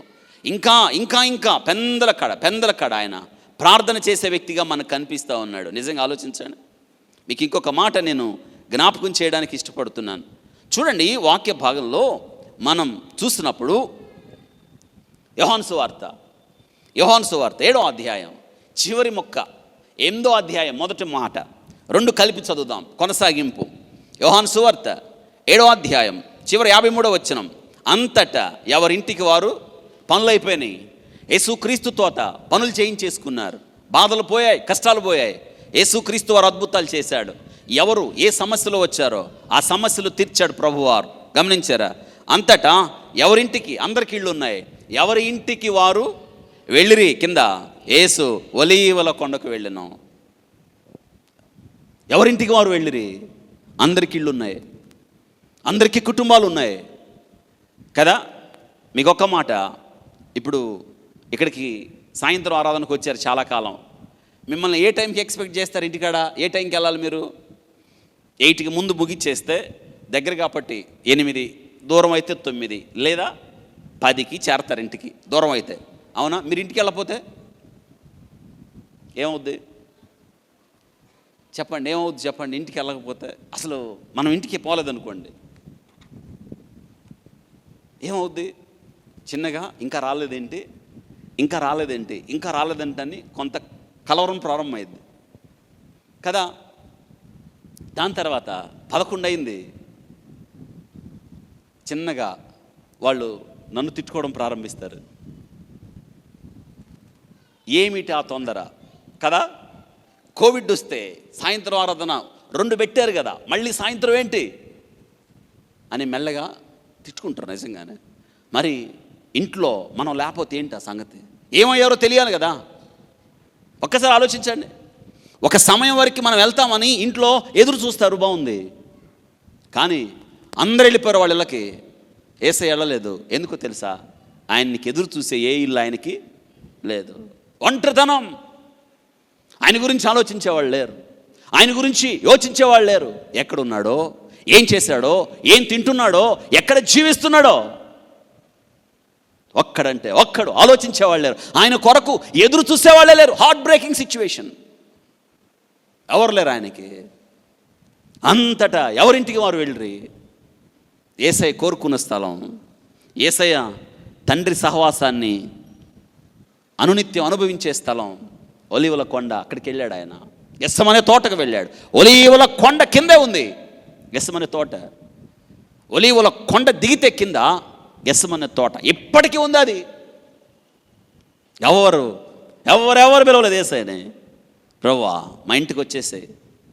ఒక శాస్త్రి ఆయన వెంట వెళ్ళి, బోధకుడా నువ్వు ఎక్కడికి వెళ్తే నేను అక్కడికి వస్తాను అన్నప్పుడు యేసయ్య అంటున్నాడు, ఎక్కడికి వస్తావు? ఆకాశ పక్షులకి గూళ్ళు ఉన్నాయి, నక్కలకు బొరియలు ఉన్నాయి, మనిషి కుమారుడు తల వాల్చడానికి స్థలం లేదు. ఎక్కడికి వస్తావు? నిజంగానే ఒకసారి ఆలోచించండి. ఇది చదువుతున్నప్పుడు దుఃఖం అనిపిస్తూ ఉంటుంది. ఎలా బ్రతికాడో ఆయన, ఎలా జీవించాడో. ఇంకొక మాట ఉంటుంది, ఆయన అరణ్య మృగాలు ఆయనతో కలిసి ఉన్నాయి. అబ్బా, అంటే యేసయ్య మనుషుల మధ్య బ్రతకలేదు, ఎక్కడున్నాడు? అరణ్య మృగాలు ఆయనతో పాటు వచ్చాయి. అంటే మీకు ఒక విషయం తెలుసా, అవి సంబరపడిపోయి ఉంటాయి. ఎవరు వెళ్తే వాటి మధ్యకి? అందరూ చెప్పండి, ఎవరు వెళ్తే? అమ్మో, యేసయ్య మాతో ఉండటానికి నిజంగా మనుషులు ఎవరు పిలవలేదు, కానీ అరణ్య మృగాలు. ఎంత గొప్ప విషయం ఆలోచించండి. ఇక్కడ నేను జ్ఞాపకం చేస్తాను, నిజమే, ఎవరింటికి వారు వెళ్ళి. యేసు ఒలీవల కొండకు వెళ్ళాను, ఎవరు పిలవలేదు. ప్రభా, నీకు ఇల్లు లేదు కదా, ఈ రాత్రి ఎక్కడ ఉంటావు? వచ్చేసే మా ఇంటికి. ప్రభా, మా ఇంటికి రా ప్రభా. ఎక్కడ ఉంటావు? నీకు ఇల్లు లేదు, మా అవసరం తీర్చావు, మా కష్టాలు తీర్చావు, మా బాధలు తీర్చావు, మా కన్నీరు తుడిచావు, మమ్మల్ని బాగు చేసావు, స్వస్థత ఇచ్చావు. ఎక్కడికి వెళ్తావు? ఈరోజు మా ఇంటికి వచ్చే ప్రభా అని ఎవరైనా పిలిచారా? ఎవరు పిలవలేదు. వచ్చారు, మేలు పొందారు, ఆయన్ని గురించి విచారించకుండా తిరిగి వెళ్ళారు. ఈ సాయంత్రం వాక్యం వింటున్నాను, నీవు దేవుని సన్నిధికి వచ్చావు, నీ ఎడల తన ప్రేమ ఏంటో తెలుసుకున్నావు, నీ ఎడల తన కనికరం ఏంటో తెలుసుకున్నావు, నీ గురించి చింతిస్తున్నాడని తెలుసుకున్నావు, ఆయన అపరిమితమైన ప్రేమతో నిన్ను ప్రేమిస్తున్నాడని తెలుసుకున్నావు. అయితే ఆయనకి స్థలం ఇవ్వండి. ప్రభా, నా ఇంటికి వచ్చే ప్రభా, నాతో ఉండిపో, ఎక్కడికి వెళ్తావు అని ఈ రాత్రి వేళ, అవును, యేసయ్య నీతో ఉండడానికి ఇష్టపడుతున్నాడు. హృదయ వాకిలి దగ్గరికి వచ్చాను, తలుపు తడుతున్నాడు. ఎవరైనా నా స్వరం విని తలుపు తీసిన ఎడల నేను అతని యొద్దకు వచ్చి అతనితో భోజనం. అంటే ఏంటి? ప్రభు మనతో ఉండటమే విందు. ప్రభు మనతో ఉండడమే ఏంటది? విందు. కాబట్టి ఇక్కడ మనం జ్ఞాపకం చేసుకోవాల్సిన విషయం ఏంటంటే, ఆయన వాడుక చొప్పున ఆయన ఎక్కడికి వెళ్ళాడు? ఒలీవల కొండకు వెళ్ళాడు. ఆయన మరింత త్వరగా ప్రార్థన చేశాడు. ఇది ఈ ప్రార్థన. మీరు ఈ ప్రార్థనని నేర్చుకోవాలి. ఈ ప్రార్థనలో ఉన్న కీలకమైన విషయాలు చదువుకోవాలంటే ఇందాక చెప్పిన మత్తయి, మార్కు, లూకా, యోహాను సువార్తల్లో వ్రాయబడిన అవి కూడా మీరు దగ్గరుండి చదువుకోవాలి. కాబట్టి ఇక్కడ గెత్సెమనే తోటలో యేసుక్రీస్తు చేసిన ఈ ప్రార్థన అసమానమైనది, అద్భుతమైనది. చరిత్రలో ఏ వ్యక్తి కూడా ఇప్పటిదాకా అటువంటి ప్రార్థన చేయలేదు. ఆ ప్రార్థన చేసిన మొట్టమొదటి వ్యక్తి, చివరి వ్యక్తి ఎవరు? యేసుక్రీస్తు వారు. ఇదొక ప్రాముఖ్యమైన ప్రార్థన. నీ కొరకు, నా కొరకు ఆయన రక్షణ ఇవ్వడానికి తీసుకున్న కీలకమైన నిర్ణయం అటువంటి ప్రార్థన. ఇది గొప్ప ప్రార్థన, ప్రపంచంలో నేటికి చెక్కు చెదరని ప్రార్థన. అందుకే గెత్సెమనే తోటలో ప్రభు చేసిన ప్రార్థన ఆల్స్ గ్రేటెస్ట్ ప్రేయర్. కాబట్టి శోధనలో ప్రవేశించకుండా ఉండున్నట్లు యేసయ్య పలుమార్లు చెప్పాడు. ఒకే ఒక్క పరిష్కారం. మన జీవితంలో శోధనలో, మన జీవితంలో ఇబ్బందులు, మన జీవితంలో కష్టాలు, మన జీవితంలో నిందలు, తిరస్కారాలు, అవమానాలు ఏమైనా కానీ వాటన్నిటిని అధిగమించడానికి మన దగ్గర ఒక్క సొల్యూషన్, రెమెడీ ఏదన్నా ఉందంటే simply to pray. Prayer is the greatest weapon. కాబట్టి మన జీవితంలో ప్రార్థన ఆయుధం అని చెప్తాడు ప్రభువారు. కాబట్టి మీరు శోధనలో ప్రవేశించకుండానట్లుగా ప్రార్థన చేయుడు. ఇక్కడ యేసయ్య చేసిన ప్రార్థన ఎంత కష్టమైందంటే, ఇక్కడ ఆ ప్రార్థన గురించి చెప్దాం. ఇక్కడ మనం ఆలోచించినప్పుడు ఇక్కడ గెత్సెమనే తోట, గెత్సెమనే అంటే ఏంటో తెలుసా? ఇందులో గెత్సెమనే అనే దానిలో 2 పదాలు ఉన్నాయి. ఒక్కసారి ఆ పదం పలకండి, గెత్సెమనే చెప్పండి. దానిలో 2 పదాలు. గెత్ రాసుకోండి అన్నమాట. గెత్సెమనే తెలుగులో చెప్తాను, రాసుకోండి. గెత్ గెత్సెమనేలో 2 పదాలు ఉన్నాయి. గెత్ ప్లస్ షమ్నా. రాశారా? నేను స్క్రీన్ మీద రాసుకొద్దామని మర్చిపోయా. గెత్ ప్లస్ షామ్నా. ఇంగ్లీష్లో చెప్తాను, GAT, గెత్ ప్లస్ షామ్నా, SHAMNA. గెత్ ప్లస్ షమ్నా 2 పదాల కలయిక. దాని అర్థం ఏంటంటే అరామిక్ భాషలో రాసుకోండి. అరామిక్ భాషలో గెత్సెమనే అంటే ఒలీవల గానుగా. గెత్ షామ్నా అని పిలవాలి. గెత్ షామ్నా వచ్చేటప్పటికి ఏమైంది? భాషలో గెత్సెమనే అయింది. ఓకే. కాబట్టి ఇది అరామిక్ భాషలో ఒలీవల గానుగా. ఏంటంటే అక్కడ ఒలీవల కాయలు, ఒలీవల వేసి గానుగులో తిప్పుతూ ఉన్నప్పుడు నూనె వస్తుంది అన్నమాట. అంటే గానుగా ఒలీవల ఆ కాయల్ని దంచి అక్కడ ఏం తీస్తారు? నూనెను తీస్తారు. ఒలీవల నూనె తీస్తారనమాట. గానుగ అంటే అదే కదా, గానుగ అంటే వాటన్నిటిని దంచి ఏం తీస్తారు? నూనె. అక్కడ గానుగ తీస్తారనమాట ఆ గెస్సం అనే ఆ తోటలో. ఓకే, మీకు అర్థమైంది కదా. కాబట్టి 2 అరామిక్ భాషలో ఏమిటది? ఒలీవల గానుగ. కాబట్టి యేసుక్రీస్తు ప్రభువారు అక్కడ ఆ గెస్సం అనే తోట మనకేమి నేర్పిస్తుందంటే, ఏ రీతిగా ఒలీవలు నలిగిపోయాయో, ఒలీవలు అదే రీతిగా యేసుక్రీస్తు ప్రభువారు మనందరి పక్షముగా నలిగిపోవడం, ఆయన తీవ్రమైన ఒత్తిడికి గురవడం, ఆయన అక్కడే ప్రారంభమైంది. అందుకే తండ్రికి విన్నవించి చేసిన ప్రార్థన ఇది అంత ప్రాముఖ్యమైన ప్రార్థన. ఏ రీతిగా గానుగులో ఆ ఒలీవలు కాయలు నలిగిపోయాయో, ఒలీవ పండ్లు నలిగిపోయాయో, యేసుక్రీస్తు వారు శ్రమలలో మన కోసం ఆయన నలిగిపోయాడు. ఆయన నలిగిపోయాను, అది జ్ఞాపకం చేస్తారు. కాబట్టి ఈ యొక్క గెస్సెమనే తోటలో యేసయ్య చేసిన ప్రార్థన ఎంతో. ఇంకొక మాట నేను ఆ సందర్భాన్ని మీకు జ్ఞాపకం చేసి 7 విషయాలు క్లుప్తంగా మీకు చెప్పడానికి ఇష్టపడుతున్నాను. అక్కడ మీరు నేర్చుకోవాల్సిన మరొకటి ఏమిటంటే, ఆయన ప్రార్థన చేస్తున్నప్పుడు ఏం జరిగిందో చూసారా? అక్కడ అతడు ప్రార్థన చేయొచ్చు. 44వ వచనం, ఆయన వేదన పడి, చూడండి అక్కడ 2 పదాలు ఉన్నాయి, వేదన పడి మరింత అతురముగా ప్రార్థన చేయగా. ఆ 2 పదాలు గుర్తుపెట్టుకోండి. ఆయన ఏంటంట? వేదన పడి మరింత అతురముగా, వేదన పడి మరింత అతురముగా ప్రార్థన చేసినప్పుడు ఏం జరిగింది చూడండి. వేదన పడి మరింత అతురముగా ప్రార్థన చేయగా ఆయన చెమట నేల పడుచున్న గొప్ప రక్త బిందువుల వలె అయ్యను. వేదన పడ్డాడు మరింత అతురముగా ప్రార్థన చేయగా ఆయన చెమట నేల పడుచున్న గొప్ప రక్త బిందువులు. అంటే యేసయ్య ఆయన ప్రార్థన చేస్తున్నప్పుడు, మరింత అతురంగా ప్రార్థన చేసినప్పుడు ఆయన శరీరం నుండి కింద పడుతుంది చెమట కాదు, ఏంటి? రక్త బిందువులు. అంటే యేసయ్య మోకరించిన చోట దేంతో తడిచిపోయి ఉండాలి? రక్తం. ఎట్లా ఉంటుంది మీరు ఆలోచించండి. ఎందుకు ఇలా జరిగింది? నిజమే, ఇది ఎవరు రాశారంటే సువార్తికుల్లో మిగతా వాళ్ళు రాయలేదు, ఒక్క లూకాయే రాశాడు. ఎందుకు రాశాడంటే, లూకాకి డాక్టర్ కాబట్టి, ఫిజిషియన్ కాబట్టి లూకాకి ఈ విషయాలు తెలుసు. శరీరం యొక్క స్థితి తెలుసు, శరీరం యొక్క జీవక్రియలు తెలుసు, శరీరం యొక్క నిర్మాణం తెలుసు అతనికి. అందుకే ఈ జీవక్రియలు, శరీరం యొక్క అతడికి జీవన విధానం తెలుసు కాబట్టి, శరీర అవయవంలో జరిగే మార్పులు తెలుసు కాబట్టి, ఏ వ్యాధులు సంభవిస్తాయో, ఏ పరిస్థితుల్లో సంభవిస్తాయో తెలుసు కాబట్టి ఆయన ఈ పదం రాశాడు. ఆయన చెమట నేల పడుచున్న రక్త బిందువులు అయ్యాయి. దీన్ని రీసెర్చ్ చేశారు చాలామంది డాక్టర్లు. ఇది ఎలా సాధ్యం అంటే, నిజమే, ఒక వ్యక్తి తీవ్రమైన ఒత్తిడికి గురైనప్పుడు, ఒక వ్యక్తి తీవ్రమైన భావోద్రేగానికి లోనైనప్పుడు, ఒక వ్యక్తి తీరని దుఃఖం అనే లోయలో గుండా వెళ్ళినప్పుడు, ఆ వ్యక్తి మానసికంగా చాలా చాలా చాలా చాలా చాలా ఒత్తిడికి గురవుతాడు. తద్వారా మనిషి తీవ్రమైన ఒత్తిడికి గురైనప్పుడు ఏం జరుగుతుందంటే, మనకు తెలియకుండా శరీరంలో ఒత్తిడి పెరిగిద్ది. దాన్నే మనం ఏమంటామంటే బీపీ పెరిగింది అంటాం, హైపోటెన్షన్.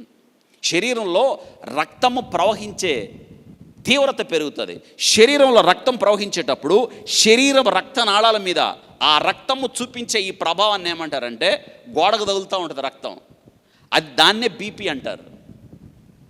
అర్థమైందా? ఇప్పుడు యేసుక్రీస్తు వారు అంత తీవ్రంగా ఆయన శ్రమ పడ్డాడంటే, ఆయన ఖచ్చితంగా ఆయన బీపీని మనం రికార్డ్ చేస్తే చాలా హాయిగా నమోదై ఉండాలి. ఎందుకు? యేసయ్య ఆయన మానవుడిగా ఉన్నాడు. శరీరంతో ఉన్నాడా లేదా? మాట్లాడండి. శరీరంతో ఉన్నాడా లేదా? యేసయ్య 100% ఆయన మానవుడు, 100% ఆయన ఎవరు? దేవుడు. ఆయన నీవు నేను ఎలాగా శరీరంతో జీవించినప్పుడు మనం వెళ్ళే అనుభవాల గుండా యేసయ్య వెళ్ళాడు. అందుకే మనతో ఆయన సహానుభవము కలిగిన వాడు. నీలాగా నాలాగా ఆయన జన్మించాడైతే పరిశుద్ధాత్మతో జన్మించాడు. ఆయన ఎదుగుతున్నప్పుడు మనలాగే ఎదిగాడు. వయసులో, జ్ఞానంలో, మనుషుల దయలో, దేవుని దయలో ఎదిగాడు. నీవు నేను పుట్టినప్పుడు ఎలాగ పొత్తి గుడ్డల్లో పెట్టబడ్డాం, యేసయ్య కూడా అలాగే పొత్తి గుడ్డలలో ఆయన పెట్టబడ్డాడు. నీవు నేను ఆకలైనట్టు ఆయనకు ఆకలైంది. ఆయనకి దప్పిక అయింది, ఆయన అలసిపోయాడు, ఆయన కృంగిపోయాడు, ఆయన ఏడ్చాడు, ఆయన సంతోషపడ్డాడు. కాబట్టి మనం వెళ్ళే ప్రతి అనుభవము గుండా యేసయ్య వెళ్ళాడు. ఆయన 100% మానవుడు, 100% ఆయన ఎవరో దేవుడు. అందుకే ఇక్కడ ఒక మానవుడు తన జీవితంలో ఎలాంటి బాధపడ్డాడు. అయితే ఆయన మానవుడే, కానీ నీలాగా నాలాగా పాపం ఉన్న మానవుడు కాదు ఆయన. ఈ విషయాన్ని ప్రస్తావించిన డాక్టర్ అలెగ్జాండర్ మ్యాథిలోల్ అనే ఒక గొప్ప క్రైస్తవ డాక్టరు దీన్ని నిర్ధారించాడు. ఇది నిజం. ఒక వ్యక్తి తీవ్రమైన భావోద్వేగానికి లోనైనప్పుడు ఇది నిజం. ఆయన కాలిఫోర్నియన్ యూనివర్సిటీలో, అమెరికాలో ప్రఖ్యాత డాక్టర్ ఆయన, డాక్టర్ అలెగ్జాండర్ మ్యాథిలోల్. ఈయన దీన్ని కొనసాగింపులో మరొక డాక్టర్ ఉన్నాడు. ఆ డాక్టర్ లీ స్ట్రోబెల్ అనే ఈ డాక్టర్, ఈయన కూడా డాక్టరే. ఈయన పరిశోధనాత్మకంగా ఈయన రాసిన ఒక కేస్ స్టడీ చేశాడు. బైబిల్ చదివి ఈ doctor the case of the Easter అంటే ఈస్టర్కి సంబంధించిన కేసును ఆయన పరిశోధించాడు. యేసుక్రీస్తు వారు ఎలాంటి శ్రమలు అనుభవించాడు, వైద్య శాస్త్రం ఏం చెప్తుంది అని వీళ్ళు ఏం చేశారంటే నిర్ధారించి ఈ యొక్క చెమట, నేల పడుతున్న రక్త బిందువులు ఇది ఎలా సాధ్యము అనేది డాక్టర్లు కాబట్టి పరిశోధించి వెలికి తీసి ఈ సత్యాన్ని ప్రపంచానికి చూపించారు.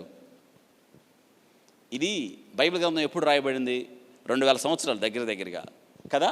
వీళ్ళు ఈ సంగతి 70 సంవత్సరాల క్రితం చెప్పారు. ఈ సంగతి ఎప్పుడో 2000 సంవత్సరాల క్రితం దేవుడు రాశాడు.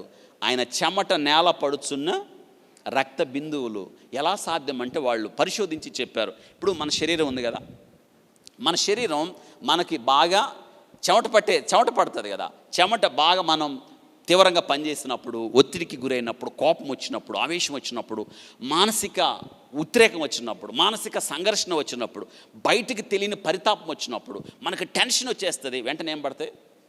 చెమటలు పడతాయి కదా. చెమటలు పట్టినప్పుడు ఈ చెమట ఎక్కడ?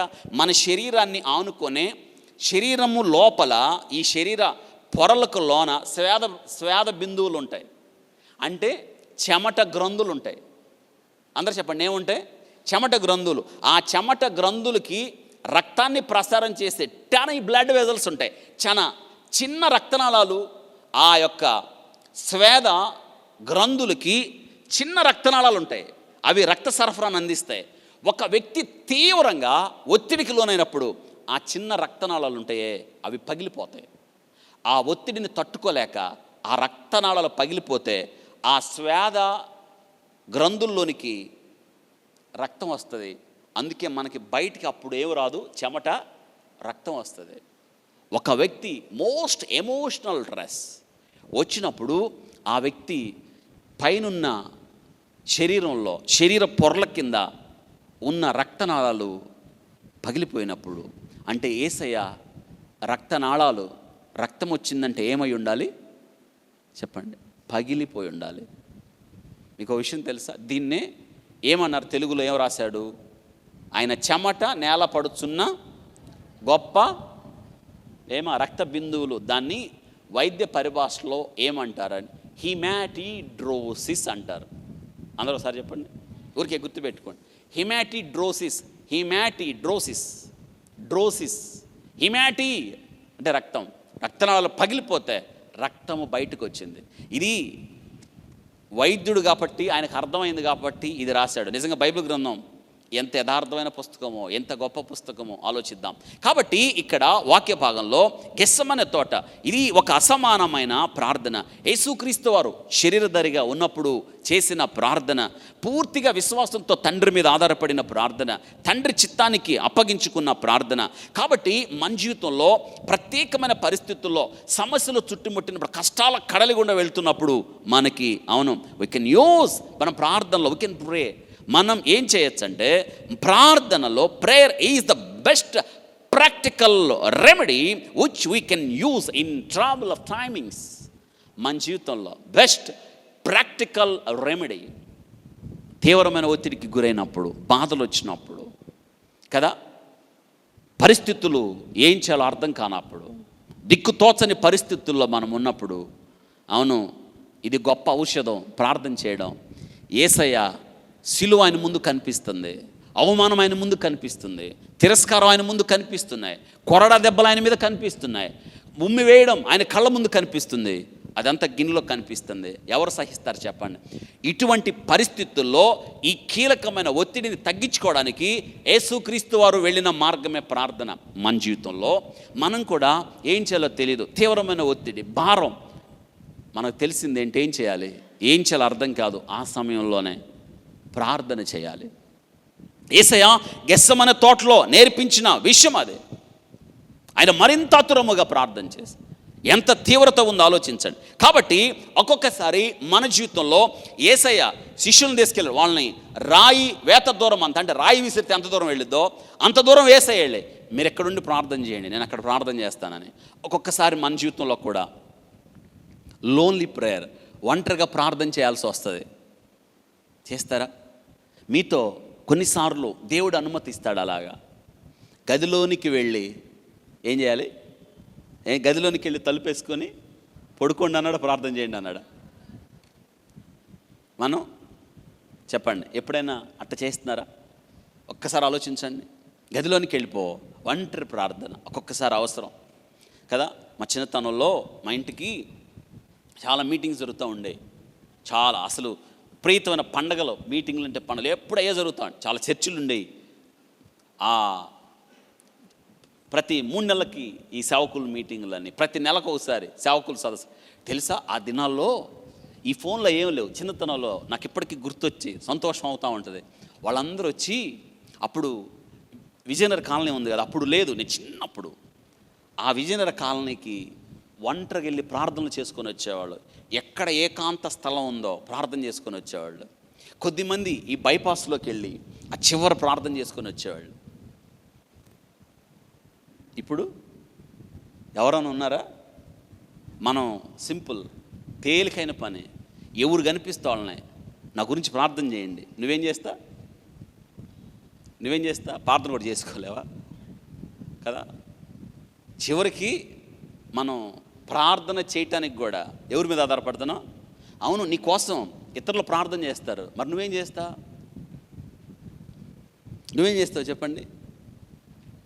మొన్న ఒక సిస్టర్ అంటుంది నాతో, డాక్టర్ గారు నా పరిస్థితులు చక్కబడేటట్లు లేవు, ఇక నా కోసం ఈ పరిస్థితులు దేవుడు కూడా కనికరించట్లేదు, చచ్చిపోవాలనిపిస్తుంది.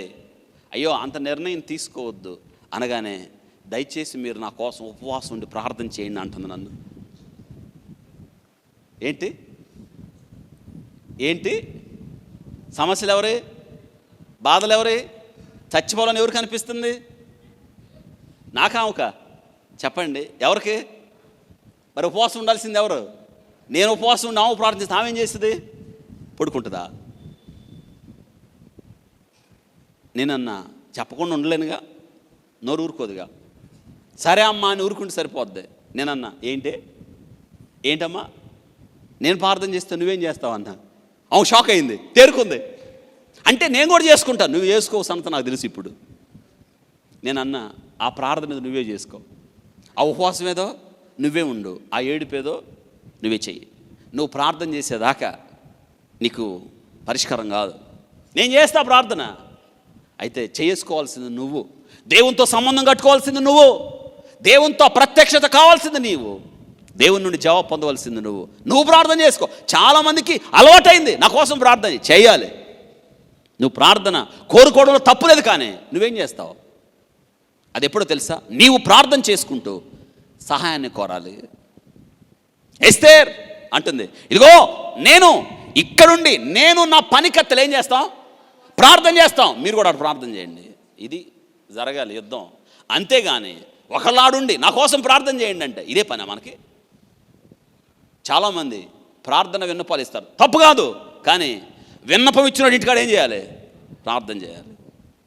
ఎట్ట పని అవుద్ది? యేసయ్య చూడండి, అసలు యేసయ్య ఏం చేయొచ్చు హాయిగా?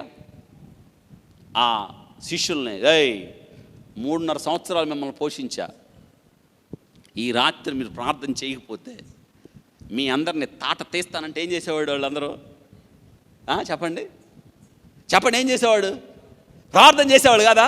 యేసయ్య చూడండి, వాళ్ళని అక్కడ పెట్టి చెప్పాడు, మీరు ప్రార్థన చేయండి, నేను అక్కడికి వెళ్ళి ఇది జరగాలి. ఇది చేయకుండా మనం నిజంగా ఎంత జీవితంలో ప్రార్థన లేకుండా ఎంత దూరం వెళ్ళిపోయింది చూడండి. దేవునితో సంబంధం లేకుండా ఎంత దూరం వెళ్ళిపోయింది చూడండి. దేవునితో సహవాసం లేకుండా దూరం వెళ్ళిపోయాం. ప్రార్థన జీవితం లేదు. ఎవరి మీదో మోపే ప్రార్థన చేయండి, నా కోసం భారంగా ప్రార్థన చేయండి, ఇంకా మనం ఉపవాసం ఉండి ప్రార్థన చేయండి. మరి నువ్వేం చేస్తావు? యేసయ్య చూడండి, లూకా రాస్తున్నాడు, ఆయన రక్తనాళాలు పగిలిపోయేదాకా నీ కోసం ప్రార్థన చేశాడు. కారింది చెమట కాదు, రక్తం కారుతుంది నీ కోసం. ఆయన రక్తము కార్చేటప్పుడు కూడా ఆయన మనసులో నువ్వు నేనున్నావు. ఆ రోజు ఆ ప్రార్థన చేయకపోతే, ఆ భారాన్ని భరించకపోతే, మరి అతురతుముగా ప్రార్థన చేయకపోతే ఈరోజు ఈ రక్షణ భాగ్యం మనకు దొరికేది కాదు. గెస్సమనే తోట ఈ ప్రపంచాన్ని కదిలించిన ప్రార్థన, ఈ ప్రపంచాన్ని ఆలోచింపచేసిన ప్రార్థన, క్రైస్తవ లోకాన్ని తట్టిలేపి ఈ రీతిగా ప్రార్థన చేయండి అని మేల్కొల్పే ప్రార్థన గెస్సమనే ప్రార్థన. గిన్నెలో యేసయ్య, నిజమే కదా? ఆలోచించండి. ఈ వాక్య భాగం ద్వారా కొన్ని మాటలు నేను చెప్పడానికి, అవును, ఒక్కొక్కసారి మన జీవితంలో మనం ఏకాంతంగా ప్రార్థన చేయాల్సి వస్తుంది. అయితే ఆ సమయాన్ని మనం సద్వినియోగం చేసుకోవాలి. అంత మాత్రమే కాదు, వ్యక్తిగతంగా మనం దేవునితో సంబంధం, తండ్రి ఈ సంబంధం. అందుకే పరలోకమందున్న రహస్యమందున నీ తండ్రి వినున్నట్లుగా, కాబట్టి తండ్రి చిత్తానికి అప్పగించుకునేటట్టుగా, మనం శోధనలో ప్రవేశించకుండా ఉన్నట్లుగా మనం ప్రార్థన చేయాలి. యేసయ్య వాళ్ళని ఒక ప్రశ్న అడిగాడు. యేసయ్య తిరిగి వచ్చినప్పుడు, నిజమే కదా, యేసయ్య తిరిగి వచ్చినప్పుడు వాళ్ళు ఏం చేశారు? నిద్రపోతూ ఉన్నారు. చెప్పండి, ప్రార్థన చేయమంటే వాళ్ళు ఏం చేస్తున్నారు? వాళ్ళు కూడా బాధలు ఎక్కువైపోయింది. మనం కూడా బాధ ఎక్కువైపోయింది, కళ్ళకు భారం అయిపోయింది. వాళ్ళకి ప్రార్థన రాల, నిద్ర వచ్చింది. నిద్రపోతున్నప్పుడు యేసయ్య అన్నాడు, నా కోసం మీరు ఒక గడి అయినా మేలుకోలేరా? చివరికి దేవుడు ఒక్క గడి అడుగుతున్నాడు నా కోసం, తెలుసా? కానీ ఆ శిష్యులు చేయలేకపోయారు. ఇప్పటికీ యేసయ్య ఎక్కడైతే ప్రార్థన చేశాడో అక్కడ ఆ ప్రార్థన చేసిన ఆ చెట్లు ఇప్పటికీ ఉన్నాయి. యేసయ్య ఒక రాయిని ఆధారం చేసుకొని ప్రార్థన చేశాడు. ఇప్పటికీ ఆ రాయి అక్కడే ఉంది. దాన్ని ఏమంటారంటే రోక్ ఆఫ్ ఎగోనీ అంటారు. రాక్ అంటే రాయి, ఎగోని అంటే దుఃఖం. రాక్ ఆఫ్ ఎగోని, దుఃఖాన్ని యేసయ్య వ్యక్తము చేసిన రాయి. ఆ రాయి మీద అనుకున్నాడు. ఇప్పటికీ ఆ రాయి అక్కడుంది. ఆ రాయిని ఆ గెస్సమనే తోటలో, ఒలీవల కొండకు దిగువన గెస్సమనే తోటలో ఆ రాయిని ఆధారం చేసుకొని అక్కడ ఒక చర్చి కట్టేశారు అక్కడ. కాబట్టి ఈ ప్రార్థనలో మొత్తం 7 అంశాలు ఉన్నాయి. మొట్టమొదటి విషయం రాసేసుకోండి, త్వరగా ముగింపుకు చేసేస్తాను. మొట్టమొదట యేసయ్య చేసింది ఏకాంత ప్రార్థన. It was a lonely prayer. ఏకాంత ప్రార్థన చేశాడు యేసయ్య. ఏకాంతంగా అంటే ఇందాక జ్ఞాపకం చేశాను, ఏకాంతంగా మనం ప్రార్థన చేయాల్సి వస్తుంది ఒక్కొక్కసారి. ఏకాంతం. పేతురు, యాకోబు, యోహానులు వెంట పెట్టుకొని రాయి వేత దూరం అంతా ఆయన వెళ్ళి శిష్యులు చెప్పి, మీరు ఇక్కడ ఉండండి, మీ ఇక్కడుండి ప్రార్థన చేయండి. నేను రాయి ఇస్త్రీ ఎంత దూరం వెళ్తుందో అంత దూరం వెళ్ళి యేసయ్య ప్రార్థన చేశాడు. ఏకాంత ప్రార్థన యొక్క ప్రాముఖ్యత చెప్తుంది ఈ యొక్క గెస్సమనే తోటలో ప్రార్థన. సంఘముతో కలిసి ప్రార్థించటం ఒకటి, సమాజంలో కలిసి ప్రార్థించడం ఒకటి, మనం 2-3గా ప్రార్థించడం ఒకటి, కానీ ఏకాంతంగా ప్రార్థించడం ఒకటి. దీన్ని అలవాటు చేసుకోవాలి. కొన్ని సందర్భాలలో ఏకాంత ప్రార్థన ఎంత అవసరమో తెలుసా? అమ్మా, సాధన చేస్తున్నారా? సాధన చేయండి. యేసయ్య గొప్ప దేవుడు.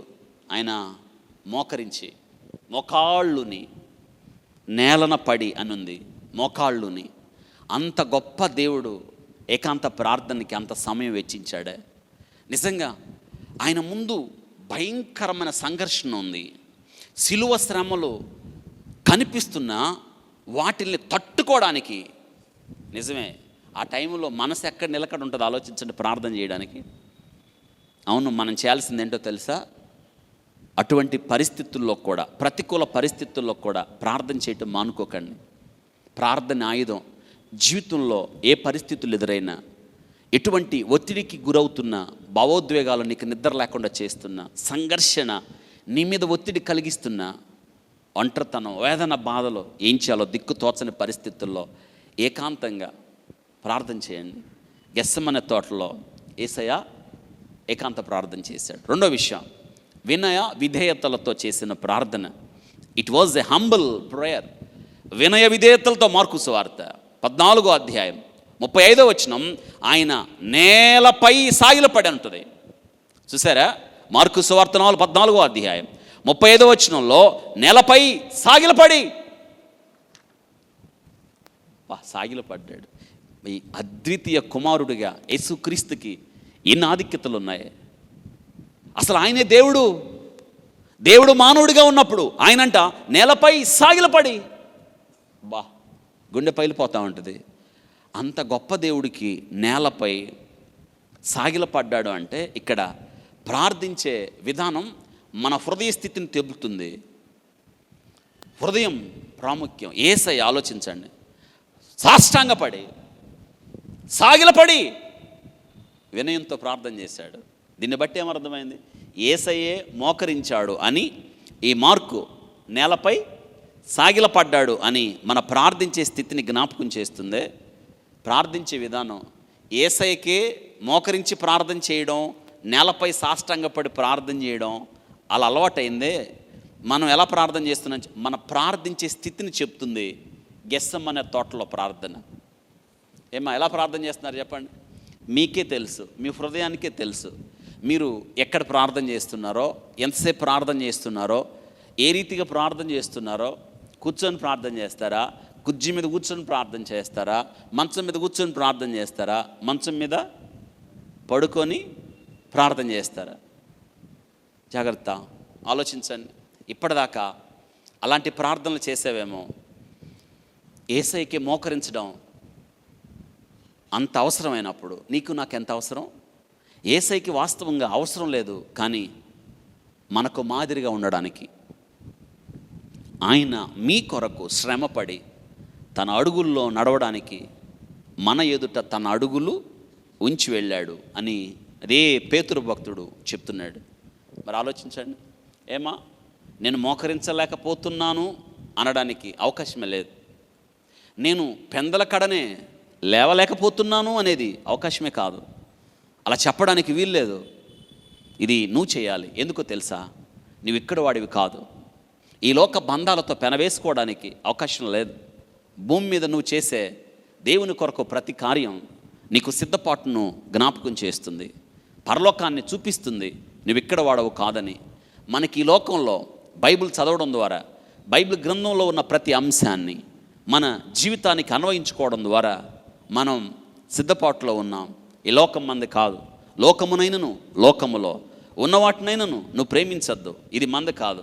మీరు క్రీస్తుతో కూడా లేపబడితే పైనున్న వాటిని వెదకండి అన్నాడు. నేను క్రీస్తును పోలి నడుచుకున్న ప్రకారం మీరు నన్ను పోలి మోకరించి, పౌలు గారు కూడా మోకరించి ప్రార్థన. ఎంత మంచి అనుభవాలు మన జీవితంలో. కాబట్టి ఇక్కడ రెండోది, మనం మోకరించి ప్రార్థించండి, వినయ విధేయతలతో ప్రార్థించండి అని చెప్తుంది గెత్సెమనే తోటలో ప్రార్థన. ఇక మూడో విషయానికి, తండ్రి అని సంబోధనతో చేసిన ప్రార్థన. It's a filial prayer. తండ్రి అని ప్రార్థన. తండ్రి అబ్బా అని చేసిన ప్రార్థన. My father. తండ్రి కుమారుల సంబంధాన్ని, అవును, క్రీస్తు తండ్రిని ఏమంటున్నాడు? తండ్రి అంటున్నాడు. తన ప్రేమ అనురాగాలు. తండ్రి నేను ఏకమై ఉన్నాం, తండ్రి నేను వేరుగలే నన్ను చూసినవాడు. ఫిలిప్పు తండ్రిని చూచినట్టే కదా యేసుక్రీస్తు వారు జ్ఞాపకం చేసుకుంటున్నాడు. ఇప్పుడు యేసుక్రీస్తును ఇంత వేదనకు గురి చేస్తున్నది, ఆతురముగా ప్రార్థన చేసినట్లుగా యేసుక్రీస్తు వారు తీవ్రమైన ఒత్తిడికి గురవుతూ వేదనను అనుభవిస్తూ ఒక రకంగా నేలను పడి చేసేటట్టు, ఇంతకీ ఎందుకు యేసయ్య ఇంత వేదన పడుతున్నాడు, ఇంత బాధపడుతున్నాడు, ఇంత దుఃఖాన్ని పడుతున్నాడు అంటే కారణం ఏంటో తెలుసా? యేసయ్య సిలువకు భయపడి కాదు, శ్రమలకు భయపడి కాదు, లేదా అవమానానికి భయపడి కాదు, తిరస్కారానికి భయపడి కాదు, లేదా కొరడా దెబ్బలకు భయపడి కాదు. కానీ ఇప్పుడు యేసయ్య ఎందుకు అంత అతురముగా తీవ్రత అనుభవిస్తున్నాడంటే, ఇక కొద్దిసేపట్లో తండ్రికి తనకున్న సంబంధం ఏమైపోతుంది? అందరూ చెప్పండి. తండ్రికి తనకున్న సంబంధం ఏమవుతుంది? తెగిపోతుంది. తట్టుకోలేకపోయాడు. అంటే తండ్రితో సహవాసము నుండి కుమారుడు వేరవడం ఏమైంది, తట్టుకోలేకపోతున్నాడు. చాలామంది నిజమే కదా, తట్టుకోలేకపోతున్నాను. నిజమే అండి. చాలాసార్లు మన చర్చిలో ఆంటీ ఉన్నారు, జ్ఞానమ్మ ఆంటీ. ఆమె బీసీ సోషల్ వెల్ఫేర్, ఆమె జిల్లా అధికారి. అక్కడే కూర్చుంటారా. నాకు చాలా ఇష్టం ఆమంటే. ఎందుకంటే ఆమె డ్యూటీ నుంచి వచ్చిన నన్ను చూసి వెళ్ళాలి. ఎంత రాత్రి అయినా, నేను ఎక్కడ బయటికి ప్రేయర్కి వెళ్ళినా, ఎంత రాత్రి అయినా ఇంటికి వచ్చి, ఎంత చలైనా నన్ను చూసి కాసేపు నాతో కూర్చొని, నేను బాగా ఎంజాయ్ చేసేవాడిని ఆంటీతో. పెద్ద మామ ఆఫీసర్. అసలు ఊహించలేకపోయాను నేను. అసలు అదొక ఇంజస్టబుల్ న్యూస్ అన్నమాట. కోవిడ్ ఆమె రావడం, 3 రోజుల్లో ఆంటీ చనిపోవడం. ఇంకా సర్వీస్ ఉంది. నేను గొడవ చేసేవాడిని, ఇంకా చాలండి ఆంటీ, ఇంకా రిజైన్ చేయండి అని. అవునే రిజైన్ చేస్తాను. మళ్ళీ నేనే అనేవాడిని, కాదండి అంటే మీరు డైరెక్టర్ అవుతారు, ఉండండి అంటే, నువ్వు చెప్పావు కాబట్టి జాబులో ఉంటానని. 3 రోజుల్లో చనిపోయారు. ఈ వార్త నేను డైజెస్ట్ చేసుకోవడానికి, తట్టుకొని నిలబడడానికి అసలు నా వల్ల కాల. అందుకే ఆ బాధను తట్టుకోవడానికి, మీకు తెలుసా, 48 గంటలు ఏకదాటికి డ్యూటీ చేశా పేషెంట్ల మధ్య. నా వల్ల కాల అసలు. నిజమే. విషయం ఏంటో తెలుసా, ఇంకా ఆమెను చూడకుండా మనం ఎట్టుండాలి, ఆమెతో మాట్లాడకుండా ఎలా ఉండాలి, ఇంకా కనిపించదుగా మనకి. ఆ సపరేషన్ వాస్తవంగా మనకి ఉన్న ఈ తక్కువ బాంధవ్యంలోనే తట్టుకోలేకపోయామే. యేసయ్య ఎలా తట్టుకోవాలి ఒకసారి ఆలోచించండి. చాలా దుఃఖం కదా, చాలా బాధ అవుతుంది, కన్నీళ్ళు మిగులుతాయి. యేసయ్యకి బాధ అంత ఏంటో తెలుసా, తండ్రి ఇంకా కొన్ని గంటల్లో కుమారుణ్ణి ఏమైపోతున్నాడు. అందుకే శిలువ మీద 7 మాటల్లో మొట్టమొదటి మాట, తండ్రి వీరేమి చేయుచున్నారో వీరెరుగరు. 4వ మాట, నా దేవా.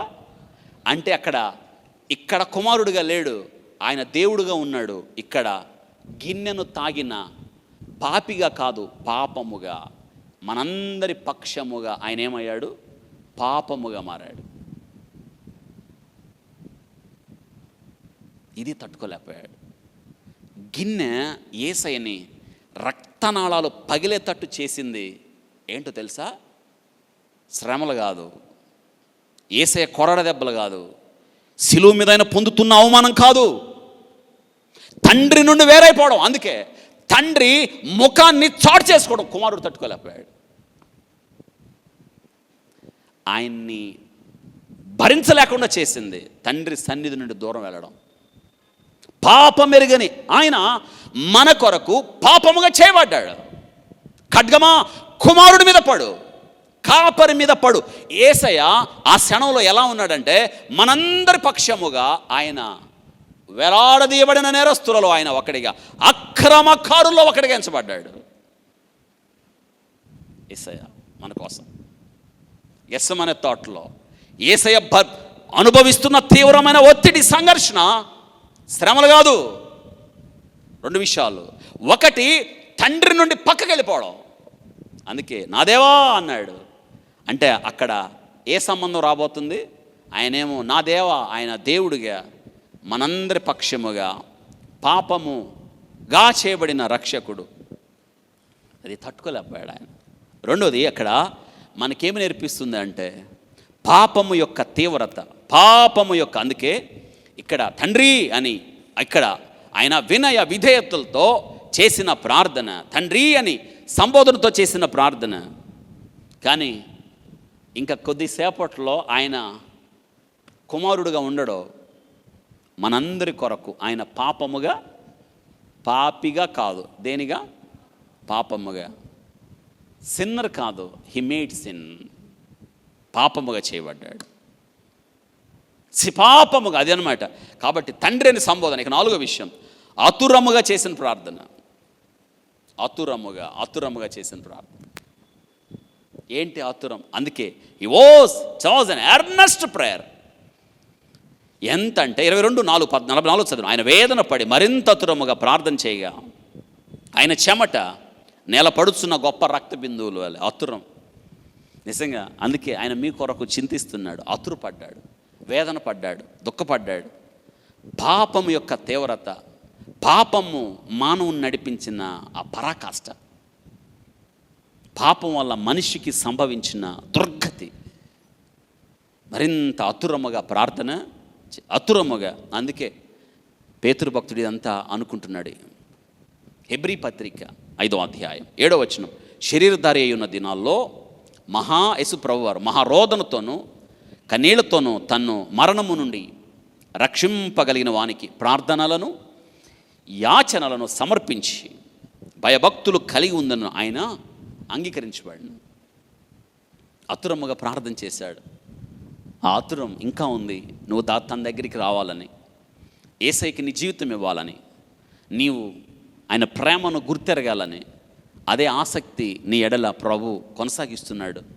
ఆ రోజు గెస్సెమనెలో ప్రార్థన చేశాడు. నేటి దినం నీ కొరకు తండ్రి కుడిపార్శాన ఉండి ఏం చేస్తున్నాడు? ప్రార్థన చేస్తున్నాడు. కాబట్టి ఈ ప్రార్థన ఎందుకు అంత విలువైనదంటే ఆతురముగా చేసిన ప్రార్థన. ఇక 5వ విషయం, పట్టుదలతో విసుకక చేసిన ప్రార్థన. 5వ విషయం, పట్టుదలతో విసుకక చేసిన ప్రార్థన. అందరు చెప్పండి, ఏంటది? పట్టుదలతో విసుకక. కాబట్టి ఈ ప్రార్థనలో యేసయ్యకి పట్టుదల ఉంది, ఈ ప్రార్థనలో యేసయ్యకి విసుగుదల లేదు. పట్టుదల. ప్రార్థనలో పౌలు గారు చెప్పినట్టు ప్రార్థనలో పట్టుదల కలిగి ఉండండి, విసుగుదల వద్దు కదా. యేసయ్య మార్కు సువార్త 14వ అధ్యాయం 38-39 వచనాలు చూస్తే శిష్యుల దగ్గరికి వచ్చి ప్రార్థించమని చెప్పాడు. అక్కడ చూడండి, మరలా అవే మాటలు చెప్తున్నాడు. తండ్రి నీ చిత్తం అయితే ఈ గిన్నె నా యొద్ద నుండి తీసివే. అదే మాటలో మళ్ళీ తిరిగిపోయి, గమనించారా? ఆయన తిరిగిపోయి ఇంతకు ముందు పలికిన మాటలే పలుకుచు ప్రార్థించను. పట్టుదలతో అవే మాటలు. అంటే ఈ ప్రార్థనలో పట్టుదల ఉంది, విసుగుదల ఎంత మాత్రం లేదు. కర్మేలు పర్వతం మీద 3.5 సంవత్సరాలు వర్షము లేదు. ఏలియా కర్మేలు పర్వతం మీదకి వెళ్ళి పడిపోయి మోకాళ్ళ మధ్య పెట్టుకొని ప్రార్థన చేశాడు.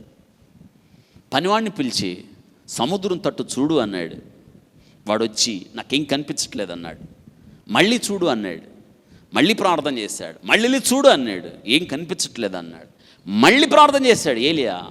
మళ్ళీ చూడు అన్నాడు. ఏం కనిపించట్లేదు. 5వసారి 6వసారి కూడా అలాగా ప్రార్థన కొనసాగించి ఈసారి వెళ్ళి చూడు అంటాడు. అన్నాడు, ఏం కనిపించట్లా. మళ్ళీ ప్రార్థన చేశాడు అలాగే. ఈసారి వెళ్ళి చూడు అంటే 7వసారి వచ్చి అన్నాడు, కనిపిస్తుంది. ఏం కనిపిస్తుంది? చెయ్యంత మేఘం కనిపిస్తుంది. ఎల్లు ఆహాబుకి వెళ్ళి చెప్పు, తన రథం వర్షం అడ్డగించినంత వర్షం రాబోతుంది. మేఘం కనిపించేదాకా ఏం చేశాడు? అదే ప్రార్థన, విసుగుదల లేని ప్రార్థన. ఇదన్నీ మనం చేస్తున్నామా? ఆలోచించండి. విసుగుదల లేని ప్రార్థన. మార్కు సువార్త 14:35-36లో కొంత దూరం పోయి నేల మీద పడి సాధ్యమైతే గడియ నా యొద్ద నుండి తొలగిపోవాలని ప్రార్థించచ్చు. నాయనా తండ్రి, నీకు సమస్తము సాధ్యము, ఈ గిన్నె నా యొద్ద నుండి తొలగించము, అయినను నా ఇష్టము కాదు. గమనించారా? అయిన నా ఇష్టము కాదు, నీ చిత్తం. కాబట్టి ఇక్కడ తండ్రి చిత్తము నాకు అప్పగించుకున్న ప్రార్థన. 6వది, తండ్రి చిత్తము నాకు అప్పగించుకున్న ప్రార్థన. తండ్రి చిత్తము నాకు అప్పగించుకున్న ప్రార్థన. మార్కు సువార్త 14వ అధ్యాయం 36, సాధ్యమైతే ఆ గడియ నా యొద్ద నుండి తొలగిపోవాలను. యేసుక్రీస్తు వారు సంపూర్ణ మానవుడిగా, యేసుక్రీస్తు వారు దేవుడుగా, అవును మానవుడిగా అంటాడు. ఆ గిన్నె చూసినప్పుడు ఇందా చెప్పాను, ఆ గిన్నెలో యేసయ్యని తీవ్రంగా భారానికి గురి చేసిన తండ్రి నుండి వేరైపోవడం. మిగతా ఆయన్ని శ్రమలు, ఈ కష్టాలు, ఈ బాధలు, ఈ నిందలు, ఈ అవమానాలు, కొరడ దెబ్బలు, ఈ గాయాలు ఆయన్ని భయపెట్టలేదు. ఈ గిన్నె నా యొద్ద నుండి తొలగించు అని అన్నాడు. ఆయనను నా ఇష్టము కాదు, నీ చిత్త ప్రకారం, నా ఇష్ట ప్రకారం కాదు. అంటే తండ్రి చిత్తానికి అప్పగించుకున్న ప్రార్థన. అందరూ చెప్పండి, తండ్రి చిత్తమునకు తన అభ్యర్థనను, తన కోరికను ఉపసంహరించుకున్న ప్రార్థన. మనం ప్రార్థన ఎట్లా చేస్తాం తెలుసా? ఇక్కడ వినండి, మనం ప్రార్థన ఎలా చేస్తాం? ప్రార్థన అంటే అడగడం కదా, అన్నీ అడుగుతావు.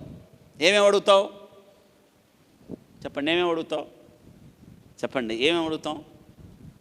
ఇప్పుడు అడుగుతాం, తర్వాత రేపు అడుగుతాం, చివరికి ఈ సంవత్సరం అంతా కాపాడు ప్రభువా. ఈ సంవత్సరం మంచిదే, కానీ కాపాడుతాడు ఆయన.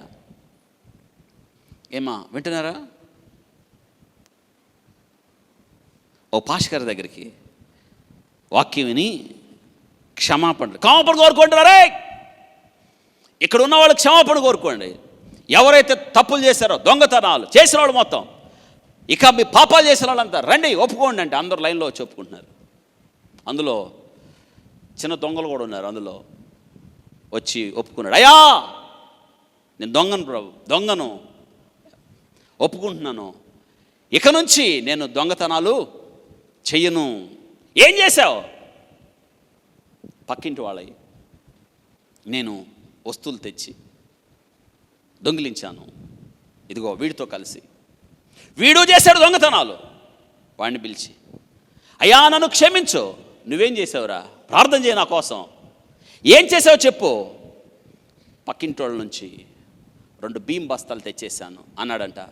ఈ పక్కన ఉన్న దొంగ, రే నువ్వు తెచ్చింది ఒకటేగా అంటే రేపు ఇంకోటి తెచ్చుకుంటాను అన్నాడంట.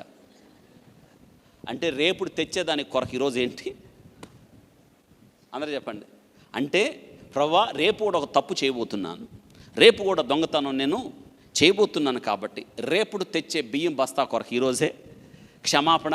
మన జీవితాలు కూడా అలాగే ఉంటాయి. వాడిని మించిన దొంగలం, వాడు 2 బస్తాలే దొంగిలించి ప్రార్థన చేస్తున్నాడు. మన జీవితాంతం దొంగలమే మనం కదా.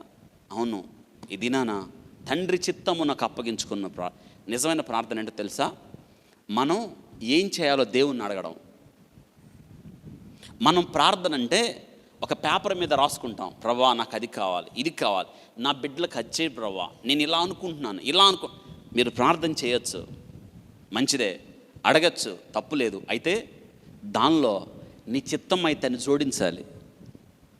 ఒక కుష్ఠరోగి యేసయ్య కొండ దిగుతున్నప్పుడు ఆయన్ని సమీపించి అన్నాడు, ప్రభువా నీకు ఇష్టమైతే నన్ను శుద్ధునిగా చేయి. ఆయనను నా ఇష్టం కాదు, నీకు ఇష్టమైతే అంటే అర్థం ఏంటో తెలుసా? ప్రభువా నీకు ఇష్టమైతే నన్ను శుద్ధుడిగా చేయి. నీకు ఇష్టము కాకుండా నేను శుద్ధుడు అవడం కంటే నీ ఇష్టంతో కుష్ఠరోగిగా బ్రతకడం నాకు మేలు. మోషే అంటున్నాడు, ప్రభువా నీ సన్నిధి మాతో రానియళ్ళ, ఈ స్థలం నుండి మమ్మల్ని తీసుకెళ్ళొద్దు. నీ సన్నిధి లేకుండా మేము కానాన్లో ఉండడం కన్నా నీ సన్నిధి కలిగి నీతో అరణ్యములో ఉండడం మాకు మేలు. తండ్రి చిత్తానికి అప్పగించుకున్న ప్రార్థన. మీకు ఒక విషయం తెలుసా? ప్రార్థన అంటే మనం ఏం చేస్తామంటే ఒక తెల్ల పేపర్ మీద అన్నీ రాసుకొని, ప్రభువా ఇన్ని అడిగాను, సంతకం పెట్టి ప్రభువా అని అలవాటైంది. ఈ దినాన ఈ ప్రార్థన మనకేం నేర్పిస్తుంది తెలుసా? తెల్ల పేపర్ మీద తీసుకొని దాని కింద నువ్వే సంతకం చేసి తెల్ల పేపర్ దేవునికి ఇవ్వడం. ప్రభువా నేనేం చేయాలో దీని మీద నువ్వు రాయి. ఇది ప్రార్థన. ఇది గెస్సమనే తోటలో ప్రభువు నేర్పించిన ప్రార్థన. చివరికి ఇంకొక మాట చెప్పి నేను ప్రార్థన చేస్తాను. జవాబు పొందిన ప్రార్థన ఇది. లూకా సువార్త 22:43 it was an answered prayer. జవాబు పొందిన ప్రార్థన. అతడు పరలోకము నుండి సరే ఒక దూత ఆయన కనబడి ఆయన్ని ఆ సమయంలో దేవుని దూత ఆయనకి కనిపించి ప్రభువుని బలపరిచింది. నిజంగానే మనకి కష్టకాలాలలో, దుఃఖంలో, వేదనలో, బాధలో, దిగులు, మానసిక సంఘర్షణ, వేదన, పరితాపం, దుఃఖం, ఊహించలేని పరిస్థితుల్లో చిక్కుకున్నప్పుడు బైబిల్ గ్రంథం ఎప్పుడు జ్ఞాపకం చేస్తుంది, ఆడు దూత వచ్చి ప్రభువుని బలపరిచింది. కృంగిన ఏలియాను దేవుని దూత వచ్చి బలపరిచింది కదా. అరణ్యంలో అటు ఇటు తిరుగులాడుతున్న హాగర్ను దేవుని దూత కనుగొని దారి చూపించింది కదా. పిల్లలు లేక విసికి వేసారిపోయిన మనోహ భార్య దగ్గరికి ఎవరు వచ్చారు? దేవుని దూత వచ్చింది. దానియేలు దగ్గరికి దేవుని దూత, దానియేలు నువ్వు బహుప్రియుడు కాబట్టి నీ యొద్దకు నేను పంపబడ్డాను. కాబట్టి యేసయ్యను బలపరచడానికి ఎవరు వచ్చారంట? మరి నువ్వు ప్రార్థన చేస్తే రారా? కాబట్టి పరలోకం నుండి ఒక దూత ఆయన కనబడి ఆయనను బలపరచను. కాబట్టి జవాబు పొందిన ప్రార్థన యేసయ్య ప్రార్థన. గెస్సమనే ప్రార్థన ఏ ప్రార్థన? జవాబు పొందిన ప్రార్థన, తండ్రి చిత్తానికి అప్పగించుకున్నాడు కాబట్టి ఇదే ప్రార్థన అని చెప్పొచ్చు మనం, జవాబు నొందిన ప్రార్థన. ఇదండి గెత్సేమనే తోట ప్రార్థన. అందుకే ఇది ఇంత గొప్ప ప్రార్థన అయింది. ఈ ప్రార్థన ధ్యానం చేయండి, ఈ ప్రార్థన మళ్ళీ మళ్ళీ ధ్యానం చేయండి. ఇందులో ఉన్న 7 అంశాలు నేర్చుకోండి. దేవుడి మాటలను మన కొరకు ఆస్వాదించునుగాక.